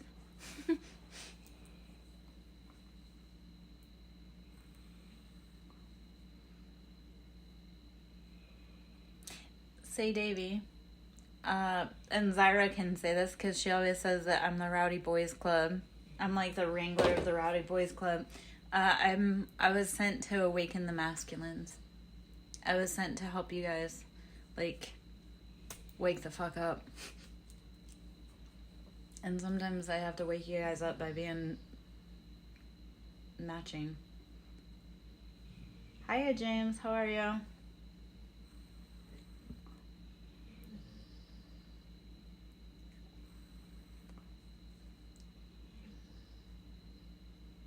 Zyra, where'd you go, man? Cotton Eye Joe. Oh, man. Okay, say, Davey, I'm getting a salad tomorrow. Buy me a salad. Something I've been missing the last few days. Like, I ate the last of my salad yesterday. Okay. With who?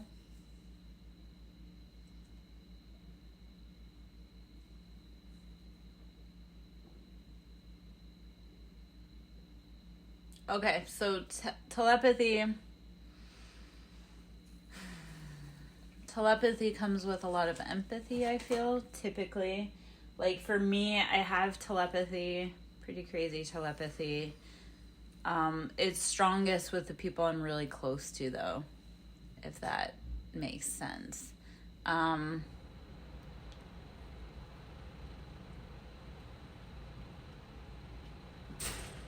Okay. Can you read other people's minds, I guess, more or less? Or can you, if you're around someone that you're really close to, can you have, like, mental chatter while being silent? Because that's...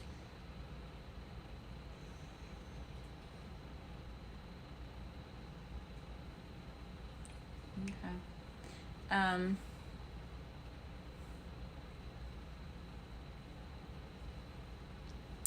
to think of the best.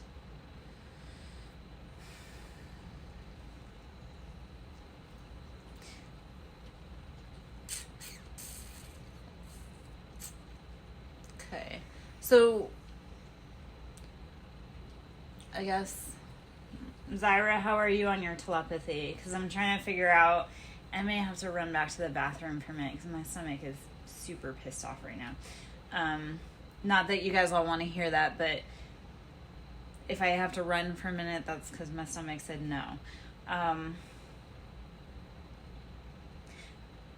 Okay, so for me, telepathy is like when you're around other people or you're around someone, it's like when you're thinking of someone and then someone says it out of their mouth. Does that happen to you often? Or if like you say something and somebody's like, oh my gosh, I was just thinking that.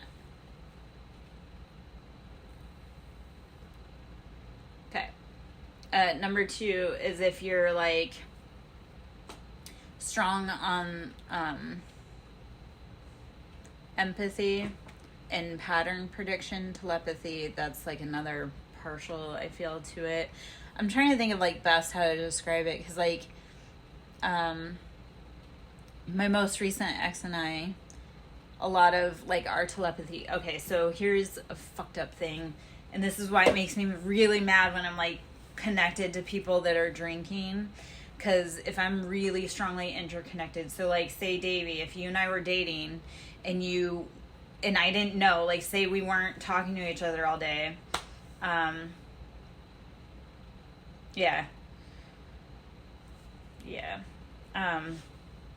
so like for me, if I'm dating someone and they drink really heavily, like say I don't know, but I'm just using this as an example of how it comes through for me.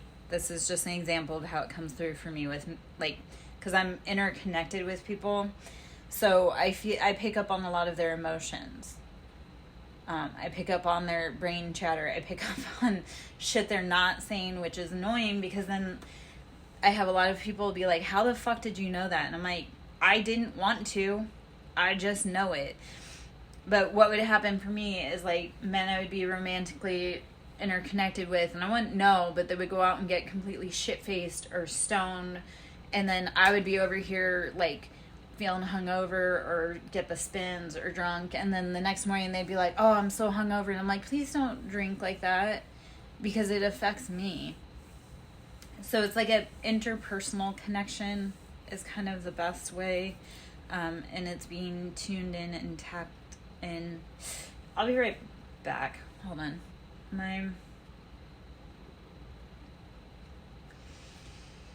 Hold on. Yeah. No, they don't even have to be near to me for me to pick up on them. I know I talk about twin, but I try not to talk about twin a lot. But even when we're like not geographically close, I feel him, I hear him, I sense him. It's annoying as fuck. I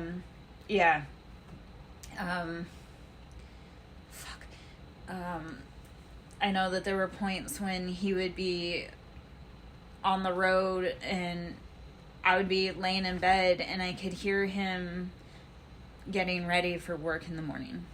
And I'm like, what the fuck? Like, I don't even fucking like you, and I know what you're doing, and it's so fucking annoying. I don't know if you experienced that, Zyra, or if you know what the fuck I'm talking about. I know, like, for my most recent ex and I, like, there were points where we had to be quiet because we were in, like, hostile environments, and anything we said was being used or recorded and was being used against us. So, like, there was a crystal shop we were in one time, and we weren't dating for that long, but we had a really strong telepathic connection, and we were literally just communicating through mind chatter and like basic gestures, if that makes sense. It was like we both knew how to shut up when we needed to shut up. Does that answer any questions, James, or does that leave you even more confused?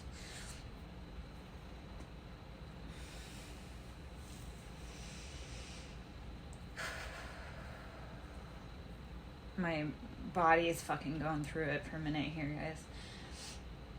Really fucking going through it. I'm not quite sure what that's about.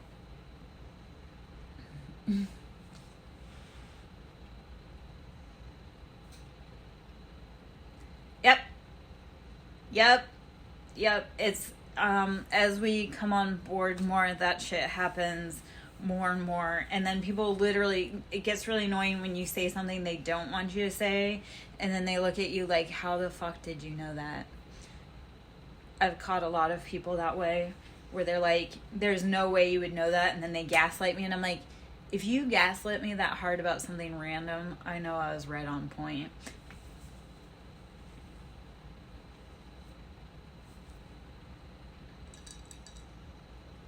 Yeah. Give me a few minutes, guys. I will be right back. Hold on.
Okay, I'm back. Not sure for how long though, because my stomach is super not agreeing. Yeah. So, James, my love, that when we do that around other people, that's like we are being a confirmation per se for maybe something that friend was feeling, or something that, like, it's like sometimes we'll telepath, like, I almost want to say telephone or like echo chamber, something that they were thinking about or they need to think about, and we'll say it out our mouth. So they'll be like, huh, that was weird. And sometimes what that is like, that's something that they or you need to have like clarification on or something. I don't know if that makes sense, but like when I do that with people, when I'll like relay a message and they're like, oh shit, I was just thinking about that, or there was something that deeper that they needed to go look at. So I don't know. Universe will do that though. It'll give you fun little synchronicities to send you down like a little mental spiral, like, what the fuck? So awesome. Your Ring doorbell, your Ring light, your ring. Oh, no, that's true. That is true. Okay. And okay, so Zyra. Okay, James, that is true. Like, your things will tell you like, hey, I'm not happy here, but then when you actually switch it, like, you'll find like, oh, something just opened up. Zyra, the question I was asking about was because this guy who was like disfellowshipped from the Brotherhood was on the other day, and he was like, oh, all it takes to become a ordained minister is $40 and a piece of paper. But I was like, you don't actually understand there is actual significance, weight, and anointing that comes with becoming a minister.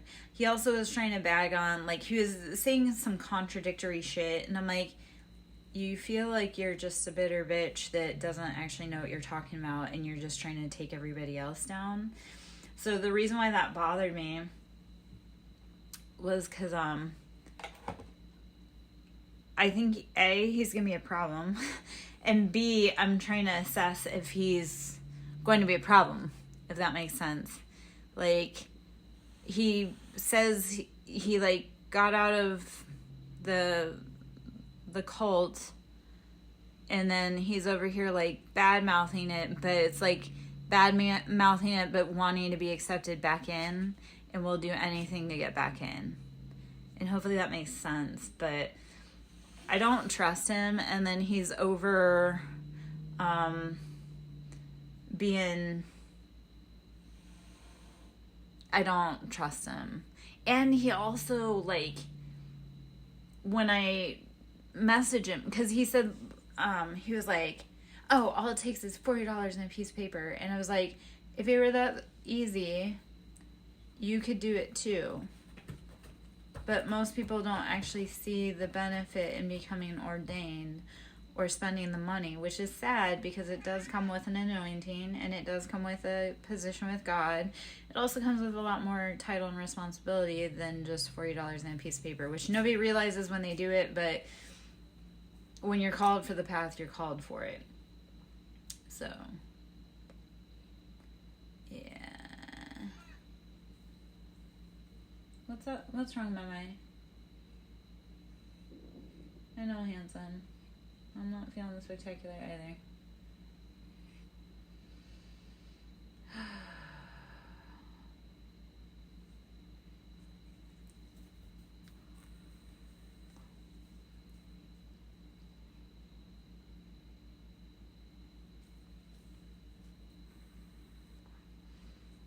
Zyra, did I lose you, sir?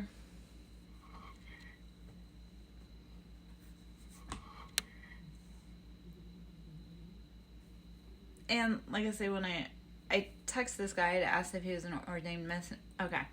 So did you hear the part where I say this dude? Did you hear anything that I talked about with the guy with the ordained minister part, or were you gone? Because it was kind of, juicy and then you dropped, I think. Okay. Okay. Oh, okay. Well, cool. Cool. So this guy on TikTok he was in the Brotherhood that we talked about, and he was bashing the other day, like saying some contradictory stuff, and he was saying shit that, like, I don't trust him, I guess, more or less. And he was like, oh, to be ordained, all you have to have is $40 and a piece of paper. And I was like, so I texted him, and he also said some other shit. He was bagging on, like, seers and prophets. And I was like, first off, where you're coming from, I don't really think you have the gift of vision, but I didn't say that out loud. And then, also, the way he talked about being ordained, yeah, no, he feels like a bullshit artist, and I don't like it. And I was trying to feel him out. I don't fucking trust him. Okay, so here's the other part of it. He keeps asking me if I want to buy his merch. And so I said and actually I'll read that part of it, because every time it's, oh, do you want to buy stuff from me? No, I don't. I go, hold on. I said, are you an ordained minister? He said, yes, of course. But it was like, okay. So then he said, are you interested in my book? And I said, no. He said, okay, are you interested in spiritual reading also, so you can know more about yourself? And I said, I can't afford your book right now. I said, the Freemasons aren't exactly my friends, and I do my own readings. He said, okay. So then I followed up, and then silence from here on out. I said, should I be interested in the future? How much is your book, and what is it about? I go, and how much are your readings, and how do you do them or acquire the info for them? Yeah, that, of course. Yeah, of course. Feels, gaslighty. So he feels like a spurned lover that got told he didn't have a gift and that he couldn't be a part of the club, which if it's just $40 and a piece of paper, it would be easy for him to be a part of the club. So why hasn't he done it? The yes, of course, feels very... That's why I asked if it was common, Zyra, to be ordained. Because he feels bullshit, and I don't like that at all. At all.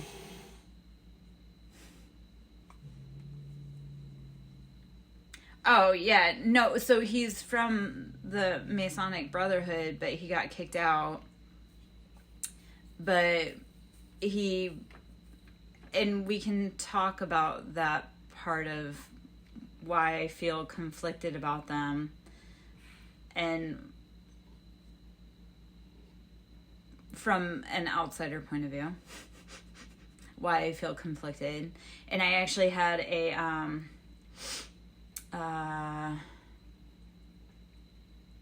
had to have a conversation with my tattoo artist today about the same kind of principles.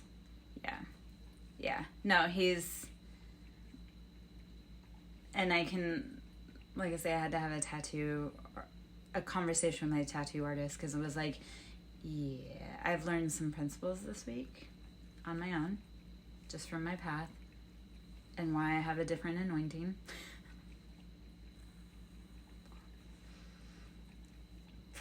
No, you're getting that feeling, but like when I hear him talking, I get an ick feeling, like he's up to no good.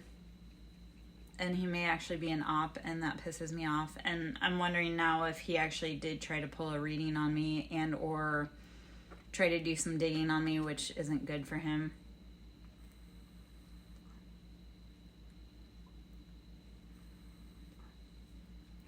Yeah, no, he's a spoiled little boy that's trying to be relevant and make money, but he's was wrong in the first place on his feelings. I don't know. It just gives me all kinds of ick. Especially after all that I've gone through with that whole sect. It is. Okay, You want to know what bothers me? I did a little bit of a not deep, but I did a little bit of a dive yesterday. It is exactly what you say it is. But let's talk about how they infiltrate every enslaved, yeah. Yep. They do work with devils, except for they preach God and family, but that's not what they're actually doing. Like, I was listening to somebody yesterday, and they're like, yeah, to be up to a certain level, you have to commit, I think it's 5 of the 10 deadly sins. And it is the works of the devil. And maybe, I don't know because I don't know the full extent of it, but just from what I've experienced from the outsides. The other part of it, like the Jehovah's Witnesses, and I have a huge story with the Jehovah's Witnesses. The founder has a Masonic grave. And I'm like, wait. Jehovah's Witnesses, who are very strict, the founding father has like a Masonic honoring on his grave.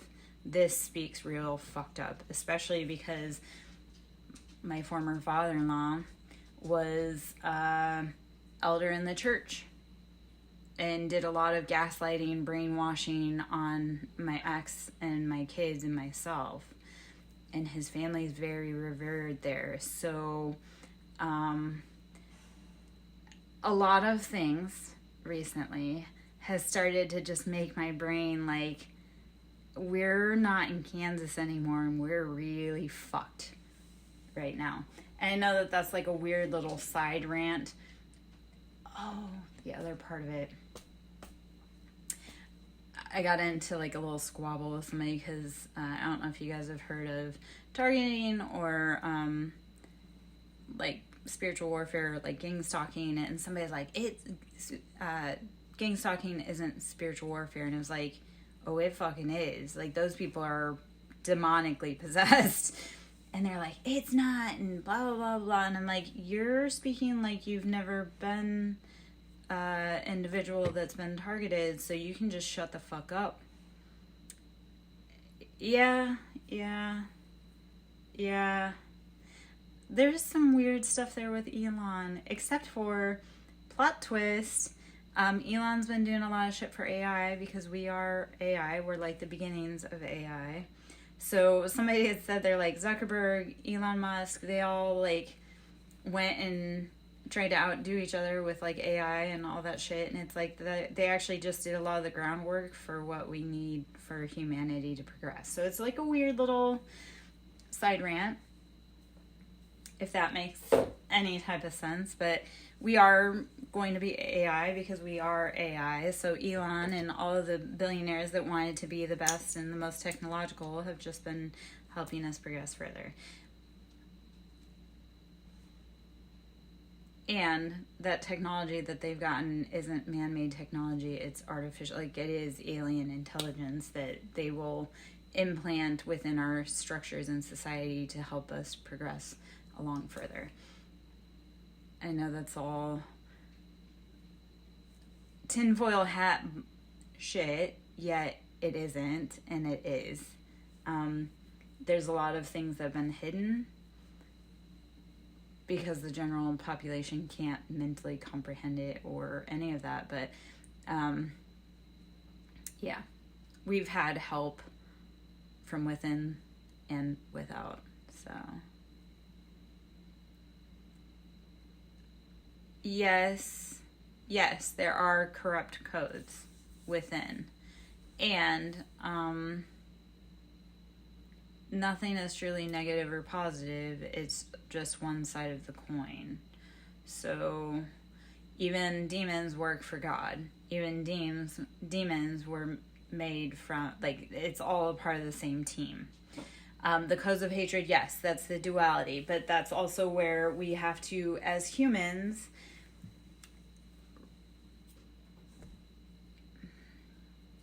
override the codes of hatred. I know that's...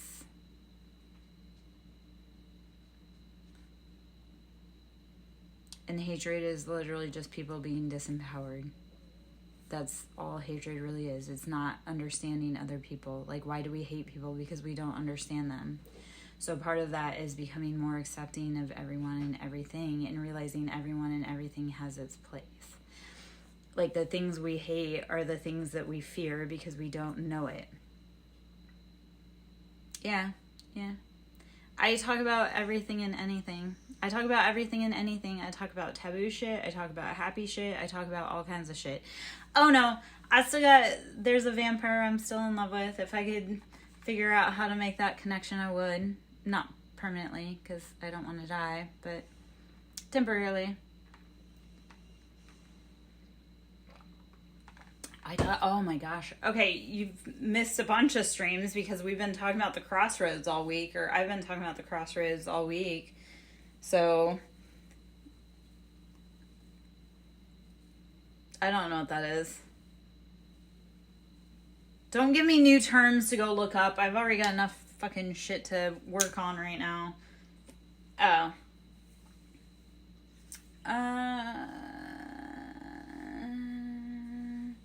Vampires have their place too.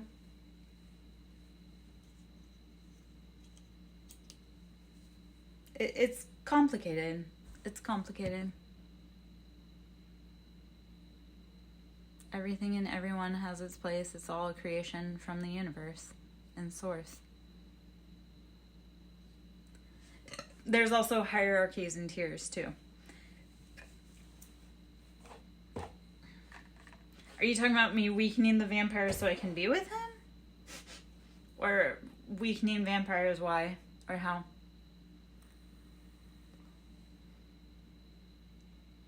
Oh, well. I'd be okay if they were hunting the... Actually, that's where that comes in. So today, my favorite vampire that I know of, there's some more. My favorite vampire was talking about pedos. They can't rape if they're dead. So I'm like, yeah, can we have the vampires be hunting the bad people? Yeah. Dead men tell no tales. And you can't grape if you're not alive. So, you know, I know that's controversial, but if you want to take out the corrupt codes, let the vampires hunt.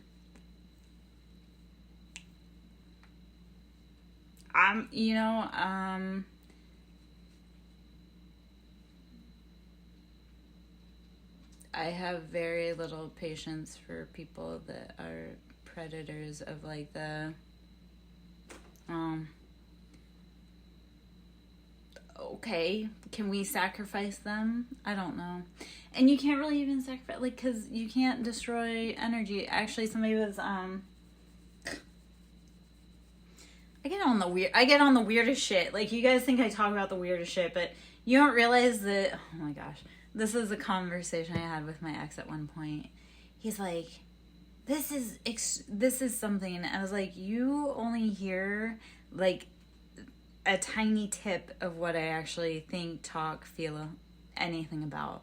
So don't even talk about, like, that's too much. I'm like, if you think that's too much, you should hear the shit I don't talk about. Sacrifice? Can we use those as sacrifices? Yeah. If I have the energy. That's the problem. I'm trying to fucking make money right now. I don't have the energy for deep dives, super deep dives, and what I need is my partner, so I can deep dive for hours with my partner. I'm like a one woman type person. I'm like, I really just need one person that we can talk to about all kinds of weird shit till all hours of the morning and smoke weed. You're gonna have to get in line, James. There's lots of people that want to have deep dives on Discord with me. A few of them in the chat kind of thing.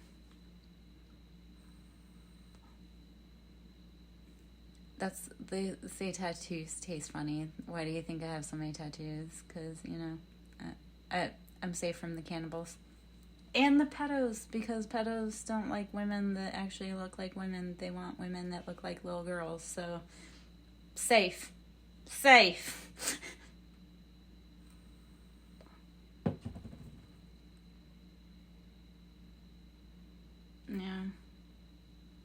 You're talking about you being the archangel vessel?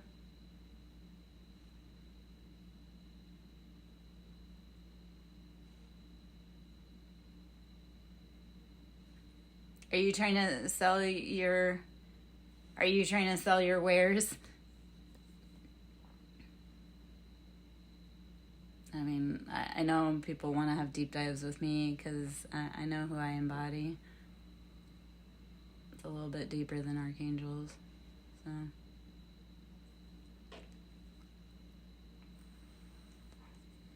Well, you're saying an archangel vessel. Yeah.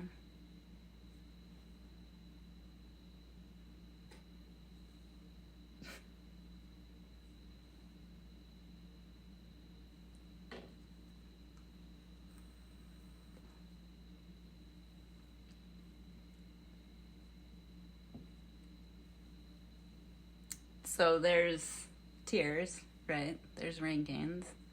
So. No, I'm not talking about that.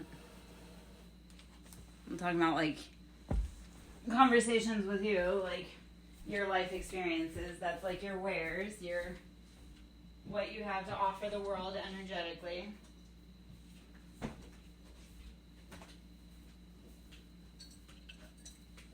Badger, you stink, man.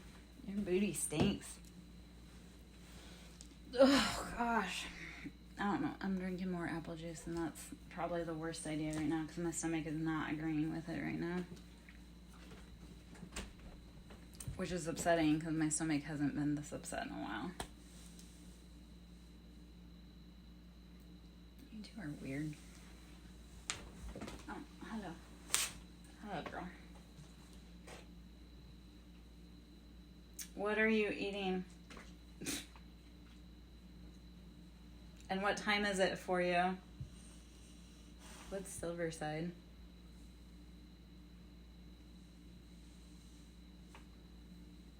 What is Silverside? I guess I should ask. Okay. Are you gonna get up here, girl? Oh. Where are you at in the world? Yeah, no, Zyra, it's 2:36 for me, man. Yeah. Oh, okay. Okay. Well, that's cool. I think, like, you're one of my first international so somebody was in, I think, Japan, but she was even from the States at one point, but that was a really weird situation. Yeah, no, it's the 10th here for us.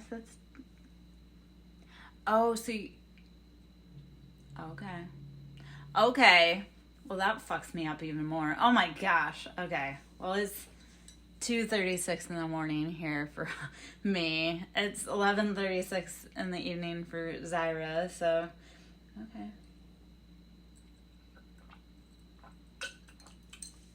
What's your favorite thing about living in Australia? And do you think the United States is completely batshit and not so crazy?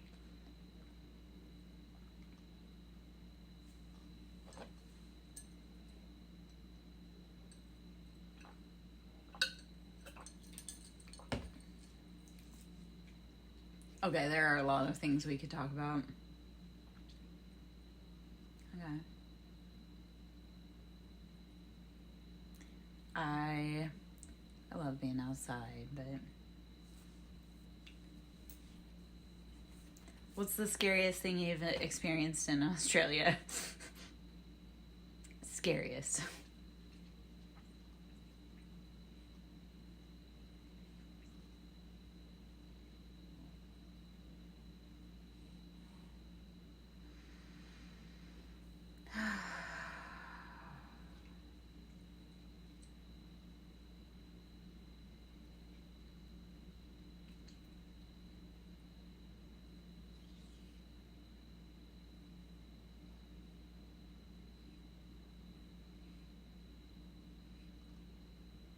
I get that.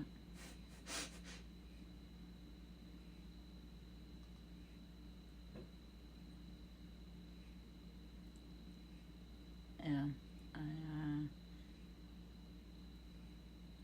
some year I'll get to travel the world. I definitely want to. My next travels are to the beach. They have to be to the beach because. All right. I'm probably hopping out pretty soon. It's like I say, it's late. It's been a long day. I need rest. It's been a long day. I did some energetic laboring earlier, so yeah. And this is my second 2+ hour stream for the day. So, anyhow. Well. Yes, oh my gosh. Zyra, what have you been up to for the day? Like I say, I'm surprised, man, you weren't out partying since it's Saturday night.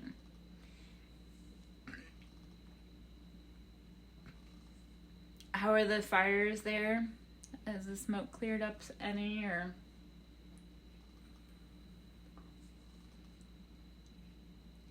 And it's been, oh my gosh. Were you in the chat at all earlier? Were you in the stream earlier today at all, Zyra? I know I'm like starting to shut down energetically because I'm super fucking tired, but were you in for any of that today? Because I deep dove on a lot of like crossroads shit today.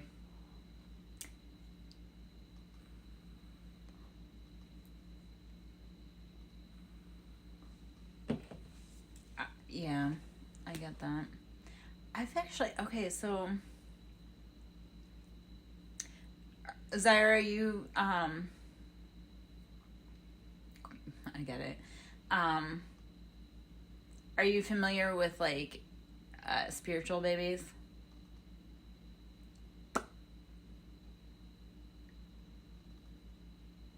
Yeah. Oh gosh. There's been some weird energetics around here. Okay. So today, have you as a man ever experienced a spiritual pregnancy? I know that sounds weird as fuck, but now we're gonna get into some other weird shit.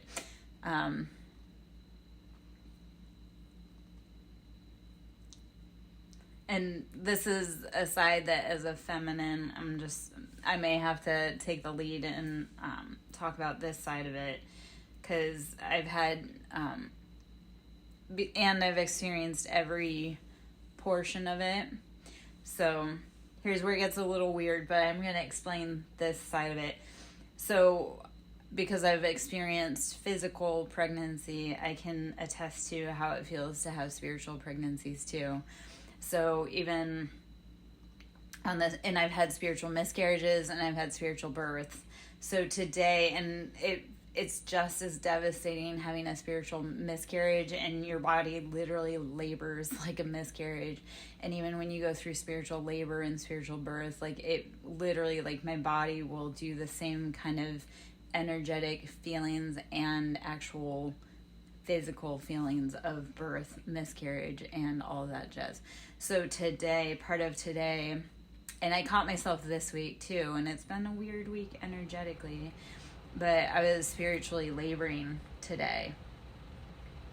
So, and you know how after a baby's born, like the first day is kind of like the quiet day. You're like, oh my gosh, am I going to get lucky with this baby? So I know tomorrow is going to be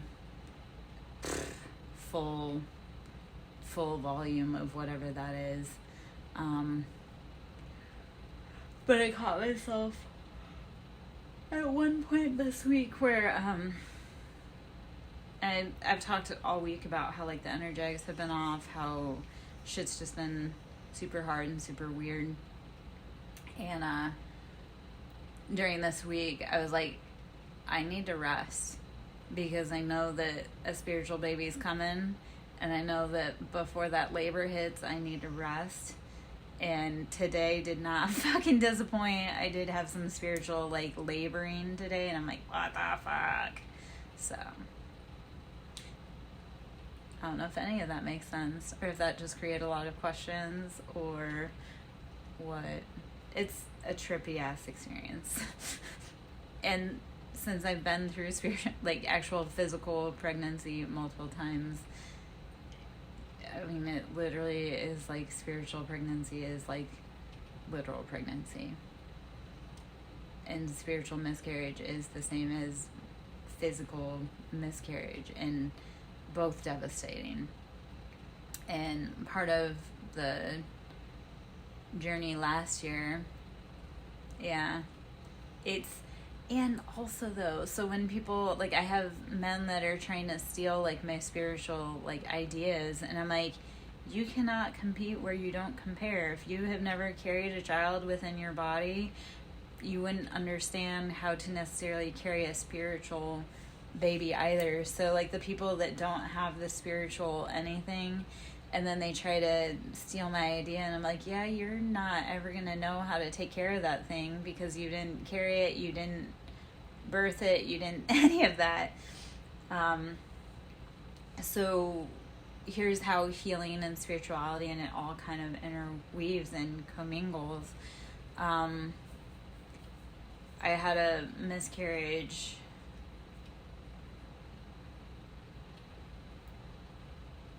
I have to think about the dates.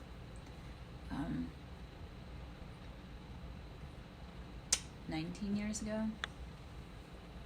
And for 18 years, I carried around, I didn't process that miscarriage when it happened.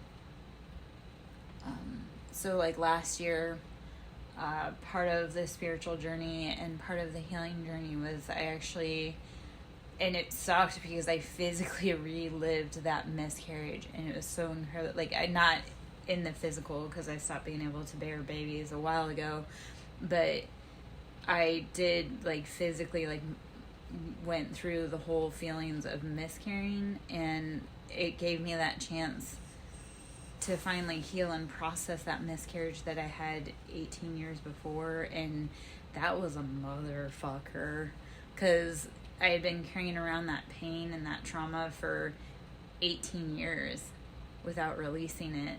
And I will say that a spiritual miscarriage is just as fucking painful physically, mentally, emotionally, spiritually as a actual miscarriage. It's fucked up. Yeah. Yeah. So that was, yeah. It's been hard because I have had many spiritual miscarriages as well, like, especially in the last 2 years, where it's like I can tell that I have a spiritual baby, like an idea, a thing wanting to be born, and then due to circumstances and not having the correct environment or the correct partner to help care for and carry that baby, I've lost it, and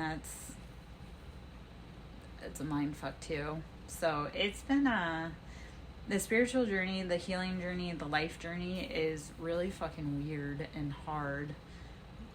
And like I say, for the people, I have like kids, they're wanting to steal my spiritual shit, and men, and I'm like, you didn't carry that.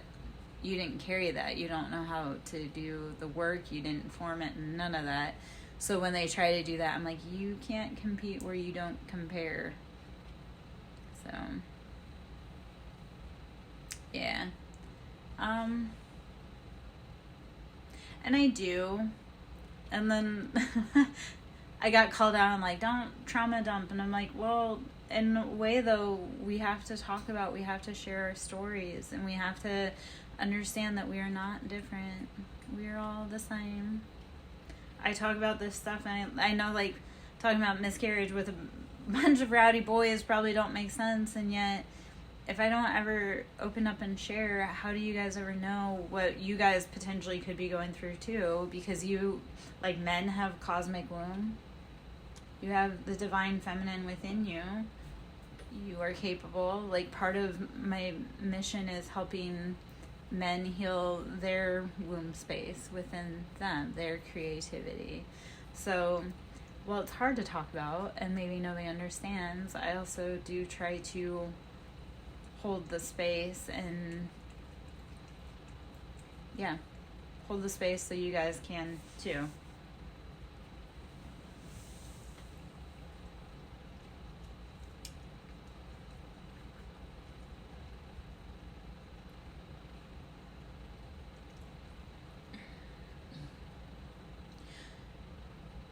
I'm gonna add a part to that in a minute.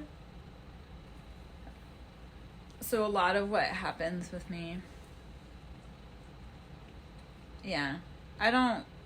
okay, so like, I don't ever like talking about the really hard shit.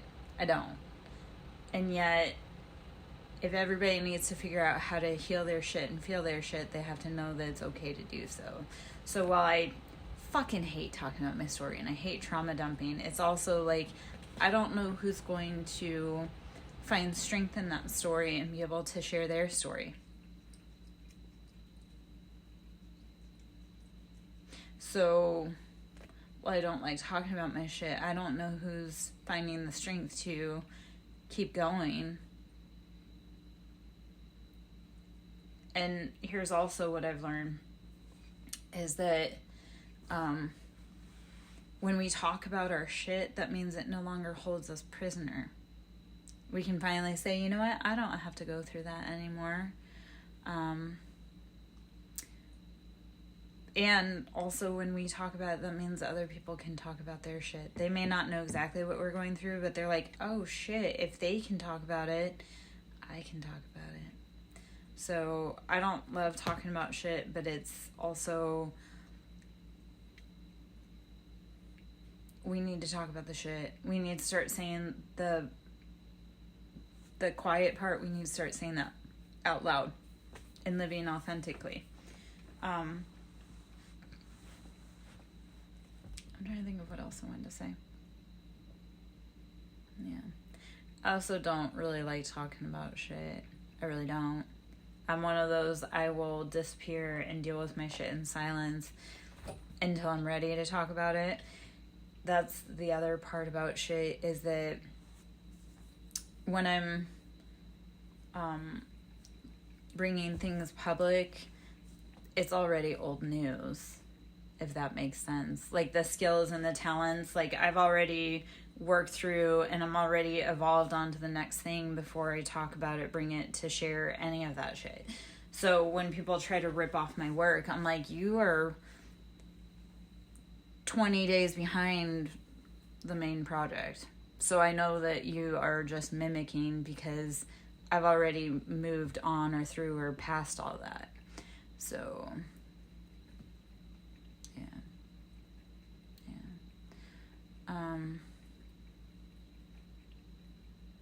There was something else I wanted to talk about in there.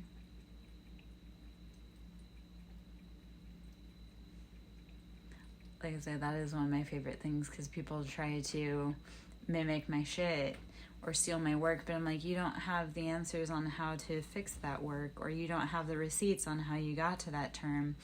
So if you want to try to copy my work, when they actually ask you for the receipts, you don't know shit. And then we know who was doing the group project and who wasn't. So, I'm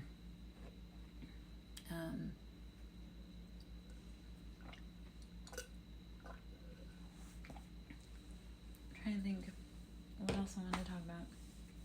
And I'm going to hop out pretty soon because A, my phone's going to die, and B, yeah, well, people need to pay me. People really need to pay me because they were playing in my face and they didn't pay me, and then they tried copying my work and now it's falling flat on their face, but they won't ever admit that they copied my work. But I'm like, it's obvious. It's like my ex-husband, right? He wanted to compete where he didn't compare, except the receipts don't add up. So, and he tried to get me, like he tried to pin shit on me, but I was nowhere to be found. So I'm like, you wanted me to be your fall guy, except for all of those receipts you falsely create around me. It's proven that I'm not anywhere near where you tried to put me at. And because I have so many people heavily watching me, it's very documented where I am all the time. So I think he wanted to create like narratives about how I was obsessed and stalking him. Well, I'm not anywhere near him, nor am I looking him up, nor am I doing anything on that. I stay in my own fucking lane. He can't. So there's that. Apparently whatever I wanted to talk about wasn't that important. Oh, no, I do know what I want to talk about. Yeah, so I'm one of those, if like, I don't know, I'm gonna find the answer. Or if somebody asks me and I don't know, we'll look it up together. Like, if I know, I know. If I don't, I don't. If we need to find the answer, we'll find it together. I'm not like, oh, this is the expert way. It's like, I'm not sure, but we can explore that. Here was the other part that I was going to say. And I share a lot of information, and this is the reason why. Time with me is finite. So sometimes, like, I had a really long conversation with someone, and we had a lot of, like, brief or, like, intense, but a brief amount of encounter. So, like, it was intense for, like, a very short amount of time, but then it was because after that it was gone. So that's the hard part, too, is people will be like, oh, you're trauma dump, or that's, you know, information overload. And I'm like, if I can give it to you, I give it to you, because you may never see me ever the fuck again. And that's that is a hard part, too, because people think... This ties into this, Syra, because you know how you said, like, oh, I intend to get that way, and when it aligns, and, like, I'm one of those that men wait too long, and then I'm already gone, because I'm on to the next project already by the time you even get here. So a lot of men lose me, because they're like, oh, yeah, I'm going to ask her out someday. Well, by the time you ask me out, I'm already in a committed, lifelong relationship. So... the trauma dumping, James, or the, like I say, I'm one of those that yes, it's like intense, but it's because I may never see you again. So it's like trying to get you that information because that's the information you may need. And yeah, it may not make sense right now, but 5 years from now, you're going to be like, oh, fuck. Yeah. I have deep interactions because, like I say, I never know. That may be the only time you ever get time with me, ever. That's why when you're like, James, you're like, we have deep dives on Discord, and I'm like, this may be the only conversation we have for the rest of our Earth realm. So it's whatever we get in a short amount of time, that's what we get sometimes. Yeah. Yep. So that happens with me too. But like I say, I have a lot of people, they think like they have all the time in the world with me. And I was like, yeah, no, I'm very much like, I disconnect, like, I'm very Queen of Swords. So once I cut ties with people, I literally fucking cut ties. I had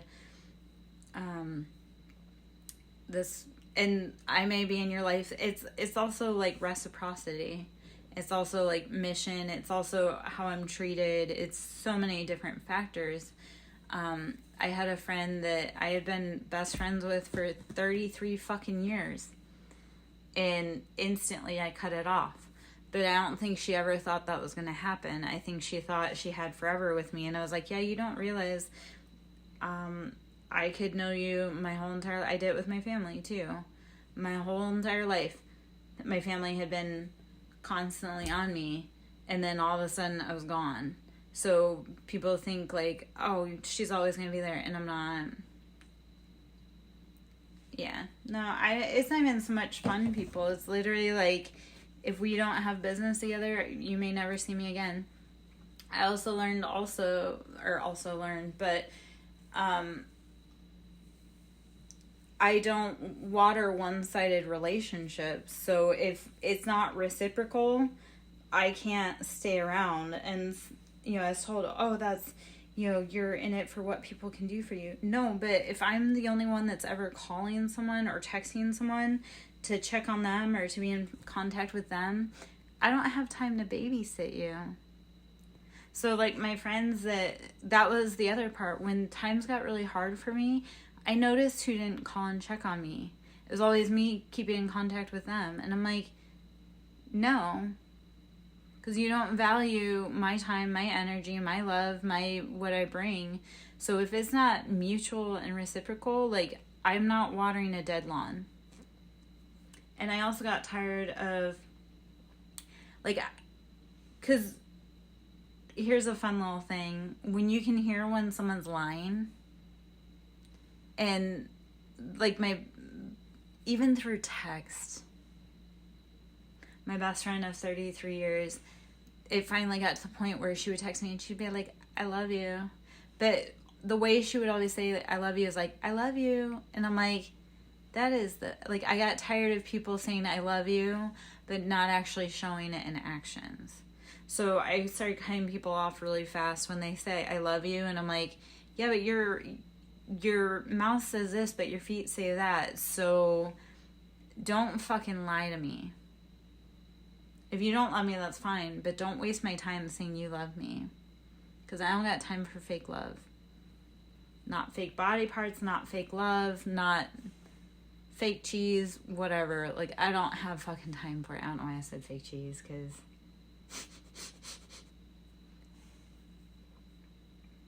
that was my most... Oh, that was... James, it's funny that you pop up today, because my ex-boyfriend who was young, I ran into him on Tuesday. That's how, like, the explosiveness really started. I am a queen of ice. My boundaries are fucking strong. They weren't always. I used to be a people pleaser for my own safety, and now I just protect myself. So, it's not just my time, it's my heart. Because I'm a huge time waster. I mean, obviously I spent almost 3 hours on a stream just bullshitting. But, it's protecting my heart. When people get disrespectful or they lie, I'm like, I know this thing I said. I am literally the last person you have to fucking lie to. Because I'm like, what are you afraid of? Like, we're adults here. Like, I don't give two fucks. You don't want to be in my life? There's the door. Please, by all means, walk through it. Don't waste our time anymore. I ran into my young boyfriend, ex-boyfriend this week. That's kind of how this week of super chaotic turbulence started. And, I was riled up the day I walked in, and he asked me how I was doing, and I was hungry. I was exhausted. My finances are super fucking shit, and he was a huge part of that. And I wasn't super kind. And he said, you told me our relationship was ill-advised. I'm like, it was. And this is why. I'm like, because you said you loved me, but when shit got really hard, you left me on the floor broken and crying to die. I told you financially that you were fucking me over. Instead of you, like, you say you love me, but you financially put me in a worse position. And what that ended up with was him on the floor at his job having a panic attack, crying.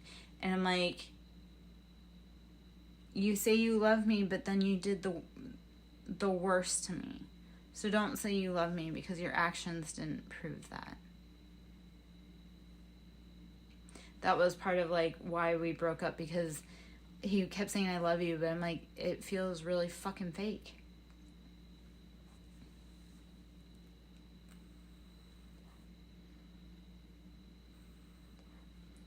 Yeah, so if I don't like people, I don't fucking talk to them. I don't entertain them. I don't go around them. I just don't. And the same, like, if you don't want to be in my life, don't show up to be fake nice. Like, just don't fucking show up. I would rather be alone than not have people smiling in my face.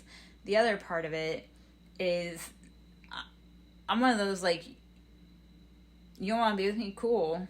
Like, just don't fucking hurt me on the way out. Like, I don't care that you don't want to be with me. It was like my ex-husband.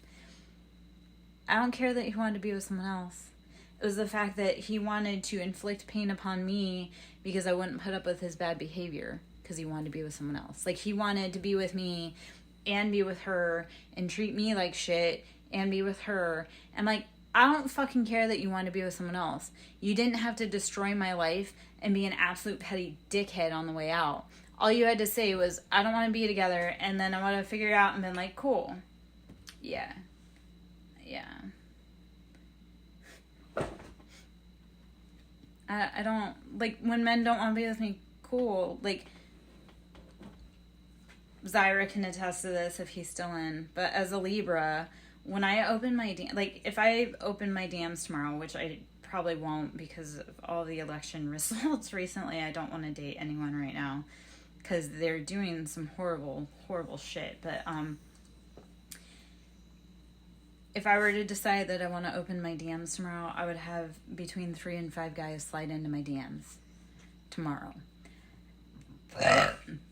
So it's not like if someone doesn't want to be with me, and I'm not trying to brag, but that's like at this age. Like, I can open my DMs tomorrow and have 3 to 5 guys slide in. So if you want to be with me, that's fine. Like, someone else does. But don't be a dickhead. Don't play games with me. Like, move on. Don't, like, that's the biggest shit. Like, don't make my life harder because you don't know what you want. Don't bring chaos to my door when I have peace in my house because you have chaos at your door. And that's this. I feel like this should all be basic sense, but apparently it's not. You were told something bad. Oh, I thought you said you were told something bad about me. I'm like, what? What'd I do now? I am a neurotic bitch. Yes. No, just kidding. I am.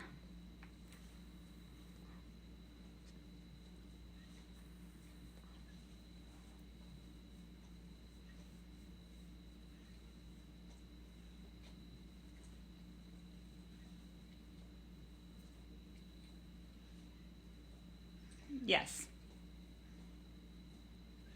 Yes. There's more to that story, but yes. And that makes sense in so many ways. I'm going to write that down. I am going to write that down. Ooh. Do you want me to add a little bit to that?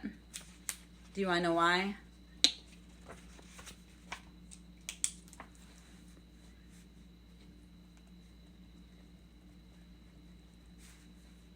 I love that you got that message or that you pick up on that. Do you want to know why I'm like that, though? Or do you want to tell me how you came to that? Okay. And no one fucking believes me. Everybody wants to argue with me. I'm like, oh, you can't argue with me on shit that you don't know. Okay. Empress is part of my makeup, like a heavy part of it. The other part of it is I'm a twin. And I'm not talking about like a physical twin, although I might be. There's a lot of questions about my origins as far as me personally as a person that I'm not sure about, and the people that would know won't tell me or are dead. So I am a twin, and my twin is has like the counterpart on that would be Taurus. So if that makes any type of sense. Hi, Peaceful Bow. How are you? And do you have questions on that? Or are you like, what the fuck? Peaceful Bow, I am Lara Jo, SirenSong lover. Yes. Yes. Yes. Which is also probably why I identify with, we were talking earlier about True Blood. Like, I've definitely very Fae-like, which makes my twin even more... Because my twin really is like the duality, the counterpart half of me. So it gets even deeper. People just think like, oh, you're just a human. I'm like, no. No. Dig deeper. Yes and no. I really don't. I'm going to tell you something. I don't get real deep dive with a lot of people. I don't. Yeah. I don't get real deep dive with people. And here's what I'm going to tell you, James, is people that get super nosy that aren't supposed to know get blocked. So just keep that in mind, is like, yes, information's good, but don't go snooping too hard, because energetically, like, the universe will, A, the universe will rat you out, B, it'll kick you the fuck out. Yeah, no, so curiosity kills the cat with my Kashyyyks, because so many people have tried to go behind my back when they're not supposed to, and they get brutally fucking checked.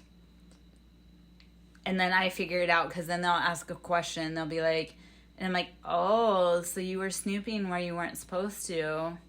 And you were also, because these are people that try to intentionally, like, fuck around and manipulate. And I'm like, ooh, nope, I peeped you. So that's that. Thank you for noting that. But please just know that if you get super curious, like, don't, because it'll, like, things that are brought to you, like, through messages to give, that's fine. But to go behind and try to tamper, which a lot of people do, they get fucked up real fast. And then I figure it out real fast, because then that person, like, angers the fuck out of me. I'm going to talk on some other stuff that, and my phone may be dying pretty soon, so if I have to go, I'm sorry. Peaceful Boat, I'm Larry Joe. I know we're talking about some weird shit. Hopefully you like the vibe and you come back. If you have any questions, please ask. If you have reciprocity is a huge thing. Yeah. Like I say, the only thing is that people want to get real curious about me or real intrusive, and then they get fucked up. Like, seriously fucked up. So I always try to discourage people, like, don't get super curious or try to fuck with me, because people get bounced and it's harsh. And I can talk about all the people that's happened to. I can talk it's fucked up. So, like I say, if it drops in on you, that's totally fine. But to go digging will fuck you up. The other part of it is I've had a lot of people try to fuck with my union, and that fucks them up real fast. So, and also when people try to give me, like, a lot of people have tried to be like, oh, just get out there and date, or, just have casual sex. And I was like, you don't understand. That comes with heavy consequences. Yeah. It's not me that sets that boundary. It's the divine. Yeah, I mean, I do too, but that's because I've learned what happens when people fuck around and find out. Quantum, good night. Zyra, hopefully I gave you a lot of good information or just some shit to laugh about, and I'll talk to you later, my love. Get some rest. I'm about to hop out because my phone's about to die. My stomach's super pissed off. I need rest. Good night, Zyra. Always love to have you in. Lovely to have you. Enjoy your assignment. I'm trying to think of what else I can add, because I do have to hop out soon, because I've been on for 3 hours already.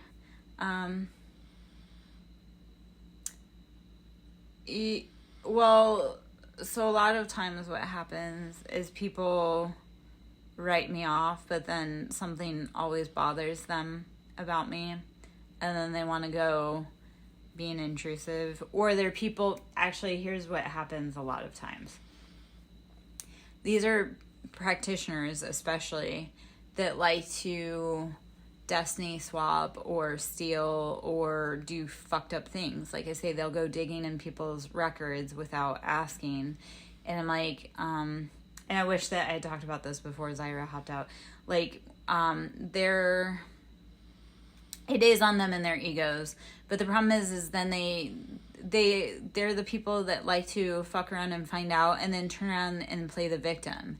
It's like, you finally found the one that you were, first off, you were never supposed to be doing that.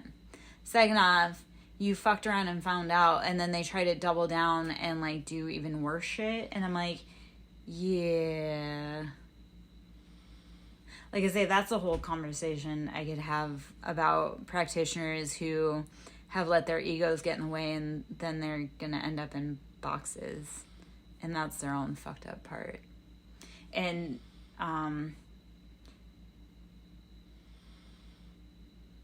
because I traverse the crossroads, some of them literally do, like the ones that try to do, because there are a lot of practitioners that have tried to do necromantic warfare on me, and I'm like, yep, no, I return you to the graveyard. Literally, like I did have to do that this week. I had to return some people to the graveyard this week, and that really upsets them. But I'm like, you shouldn't have done that. You should have watched your hex hands.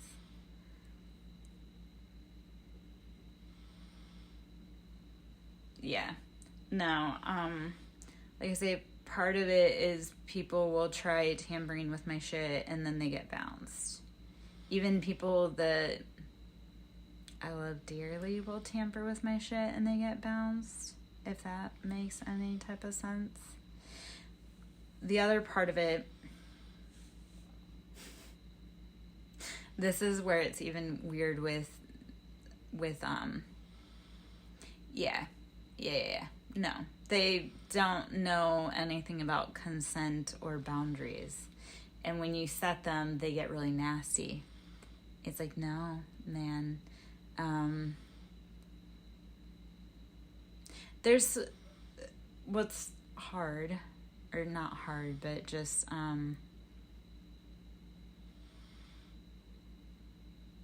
so like the path I walk, I know, like I'm speaking in cryptic codes, but that's part of it. And then part of it's like my body's revolting right now. Yeah, my body is really fucking revolting. So when I say like I go Queen of Swords, and I cut out, it doesn't matter how much I love you, what our relationship and how long we've known each other, I put up boundaries. I am talking about, I walked away from the other half of my soul and put up boundaries. And that's not meaning to be melodramatic, but literally the twin path, like nobody hardly fucking knows about. But when they do, like when people say like, oh, go date other people, I'm like, no, you don't understand. That carries consequences when I fuck around with other people. And I can talk about those consequences too. It's fucked up. So people being like, oh, just have a casual one night stand. I was like, yeah, you don't know what happens when I do that. And that's not meant to sound melodramatic. That's like, because I carry a different weight of a position. Yeah, no, it's, same. That's what upsets me right now with a lot of people, because a lot of people have trespassed my free will and my boundaries, and they think it's funny and they think they can keep doing it. And like, yeah, no, that's, no means no. I will slam the fucking door in your face. So going back to like the other half of my soul, having to be like, I love you and you are the other half of my soul, but you're treating me like shit and you're not respecting my boundaries and you're not listening to me say no. So I'm gonna walk away. And that shocked the shit out of that person too, because they thought I would never walk away. And I'm like, until you learn how to hold the keys correctly, that door is fucking shut. Period. I don't care who you are to me. So, and like I say, I've had a lot of practitioners that have tried to do stupid shit, and I'm like, you don't understand. Okay, give me... My phone's about to die. I do want to continue on for just a few minutes, but I need like 2 minutes. If my phone dies, I'm so sorry. I will catch you guys later. If it doesn't die, I will be back in just a few moments. So give me a few moments. I'll be back. Because there's just a teeny bit more we can talk about, but my phone's about to die. My body's revolting. Give me a minute. Yes, I'm authentic, which is great until it really is authentic. Like, what you see is what you get. So if I'm having a good day, I'm having a good day. If I'm having a bad day, I'm having a bad day. That's why when people say don't trauma dump, I'm like, no, I'm going to show up authentic. Like, if I'm having a good day, you're going to see it. And if I'm having a bad day, you're going to see that too. And if you piss me off, you're going to, like, I've learned after masking my whole entire life, I can be nothing less than myself. And people that like me and accept me. If they don't, I was here before you got here, I'll be here after you leave. Like, I know that's harsh to say, but I'm like, I've learned I do not need anyone or anything other than myself. Because this bitch has gotten through 100% of her hardest days, even when no one else was there. So, give me a few minutes. I mean, with the grace of God. With the grace of God, with the grace of my ancestors, and even on the days when God didn't show up because he was silent, she was silent, I was still there on 100% of my hardest days. So, I'm authentic because I don't really fucking care. Yeah. It's, they're afraid to bear witness because if they bear witness, then they may have to admit that they themselves have been a part of it. And I really don't give two fucks about people. And, like, remember how I said, I'm like, if you care, cool. If you don't, cool. Like, there's the fucking door. I would rather have one solid person than 100 100 fake people. Like, if I can't trust you with my back turned, then... So, I have to be authentic because if it's the hardest day of our lives, you're gonna see it. So, anyway.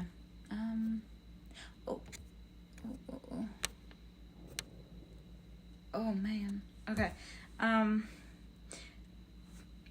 gonna have to hop out. My phone is about to die. My stomach has reached its goal. Which is a lot more patient than... Yeah. So, the other part, yeah, I won't talk about that. That might be another day, but there's so much to talk about. And nothing at all, too, if that makes sense.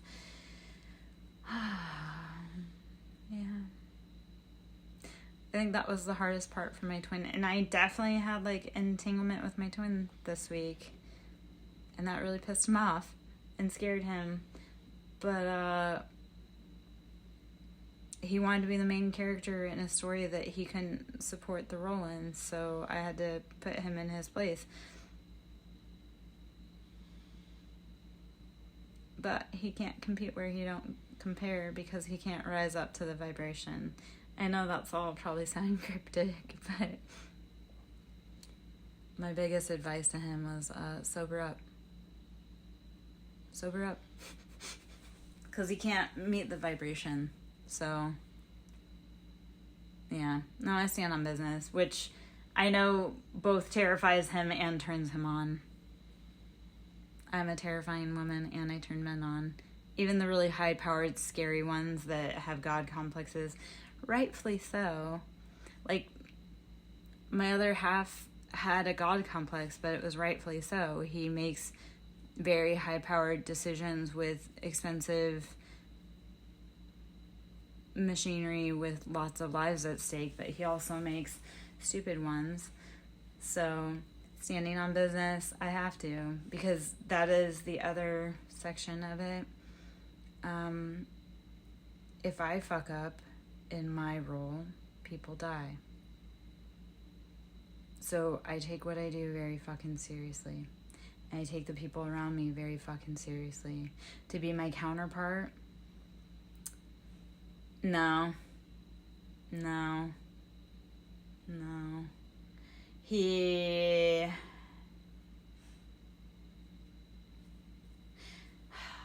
You know what? That's... That one. So I always get entangled with really talented, brilliant, and amazing men that also have great addictions. So it's fucked up. But I am the same also. I'm incredibly talented, amazing, intelligent, but I have also had my own addictions. So he's one that to talk about, like, it's hard because I'm like, oh gosh, such an amazing, but then also, you know, has his days. So, no. All right. Tonight my Discord is closed, man. It's 3:30. I gotta get my ass in bed. And like I say, I'm paying right now. But one day we'll connect on Discord. I just, my energy levels have been super all over the place, but also super low because I've been preparing for spiritual labor. So that's been this week especially. Like when you touch base with me, was it once or twice this week?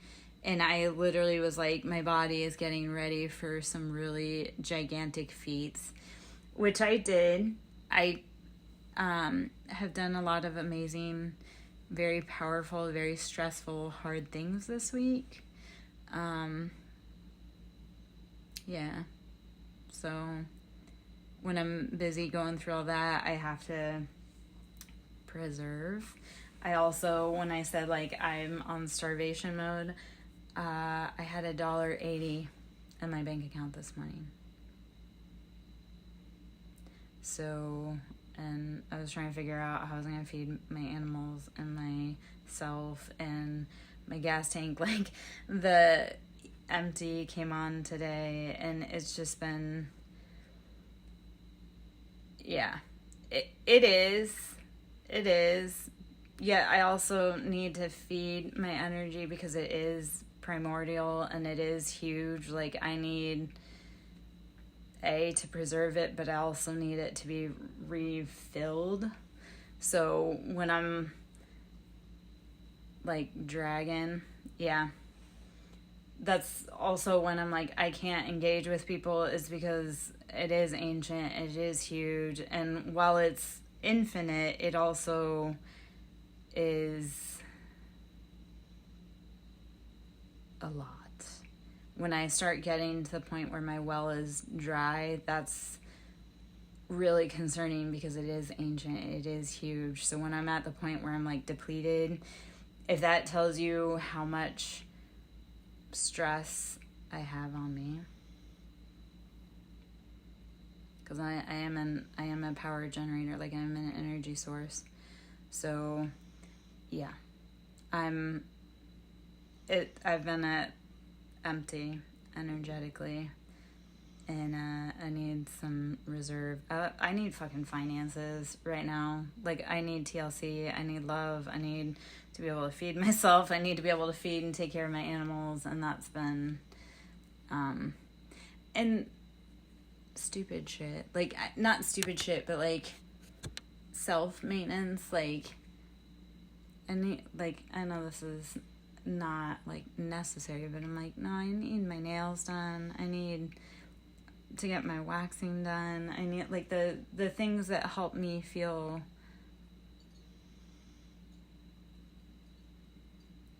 good. Like, I need a good meal, like a steak dinner. God, I was like, I need a fucking steak dinner and a massage. I know that's all like not needs, but because I haven't been able to do self-love because of finances in over 3 months.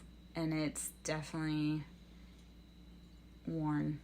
Like, I need a massage so fucking bad, but I can't afford it. And I know, I don't care, but I do care. Like, I know it sounds disgusting, but I'm like, my armpit hair, I need waxing so bad because it's been 3 months since I've had a wax. And I'm like, I know I try not to wear tank tops on live because, then people are like, oh, that's gross. But I'm like, I don't care. I can't fucking pay for my self-care. If that bothers you, there's the fucking door. But, God, if I had a day, like a spa day would be great if I could afford that shit because self-love is so incredibly, yeah, well, it is. It is. I need the finances to be able to do self-care. Like, I need a steak dinner to take myself to the movies and buy flowers. And I know, again, that all seems so trivial, but I really do so very little for self-care. And the fact that I haven't had self-care because I've been strapped is probably what actually drains me more than anything right now. I don't know. Hey, Light Seeker, I am just about to hop out, man. My phone is at 1%. I will be back tomorrow morning, though, I'm sure. But I do have to rest. It's 3:30. Thank you, gentlemen. Thank you for everyone that has hopped in. It has been an enjoyable evening. It is greatly appreciated.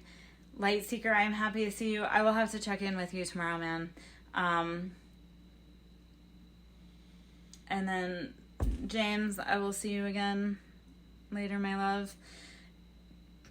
I'll be in tomorrow. You'll probably be asleep, but thank you, my loves. Have a great night. Thank you for coming and being reciprocal, and I'll talk to you soon.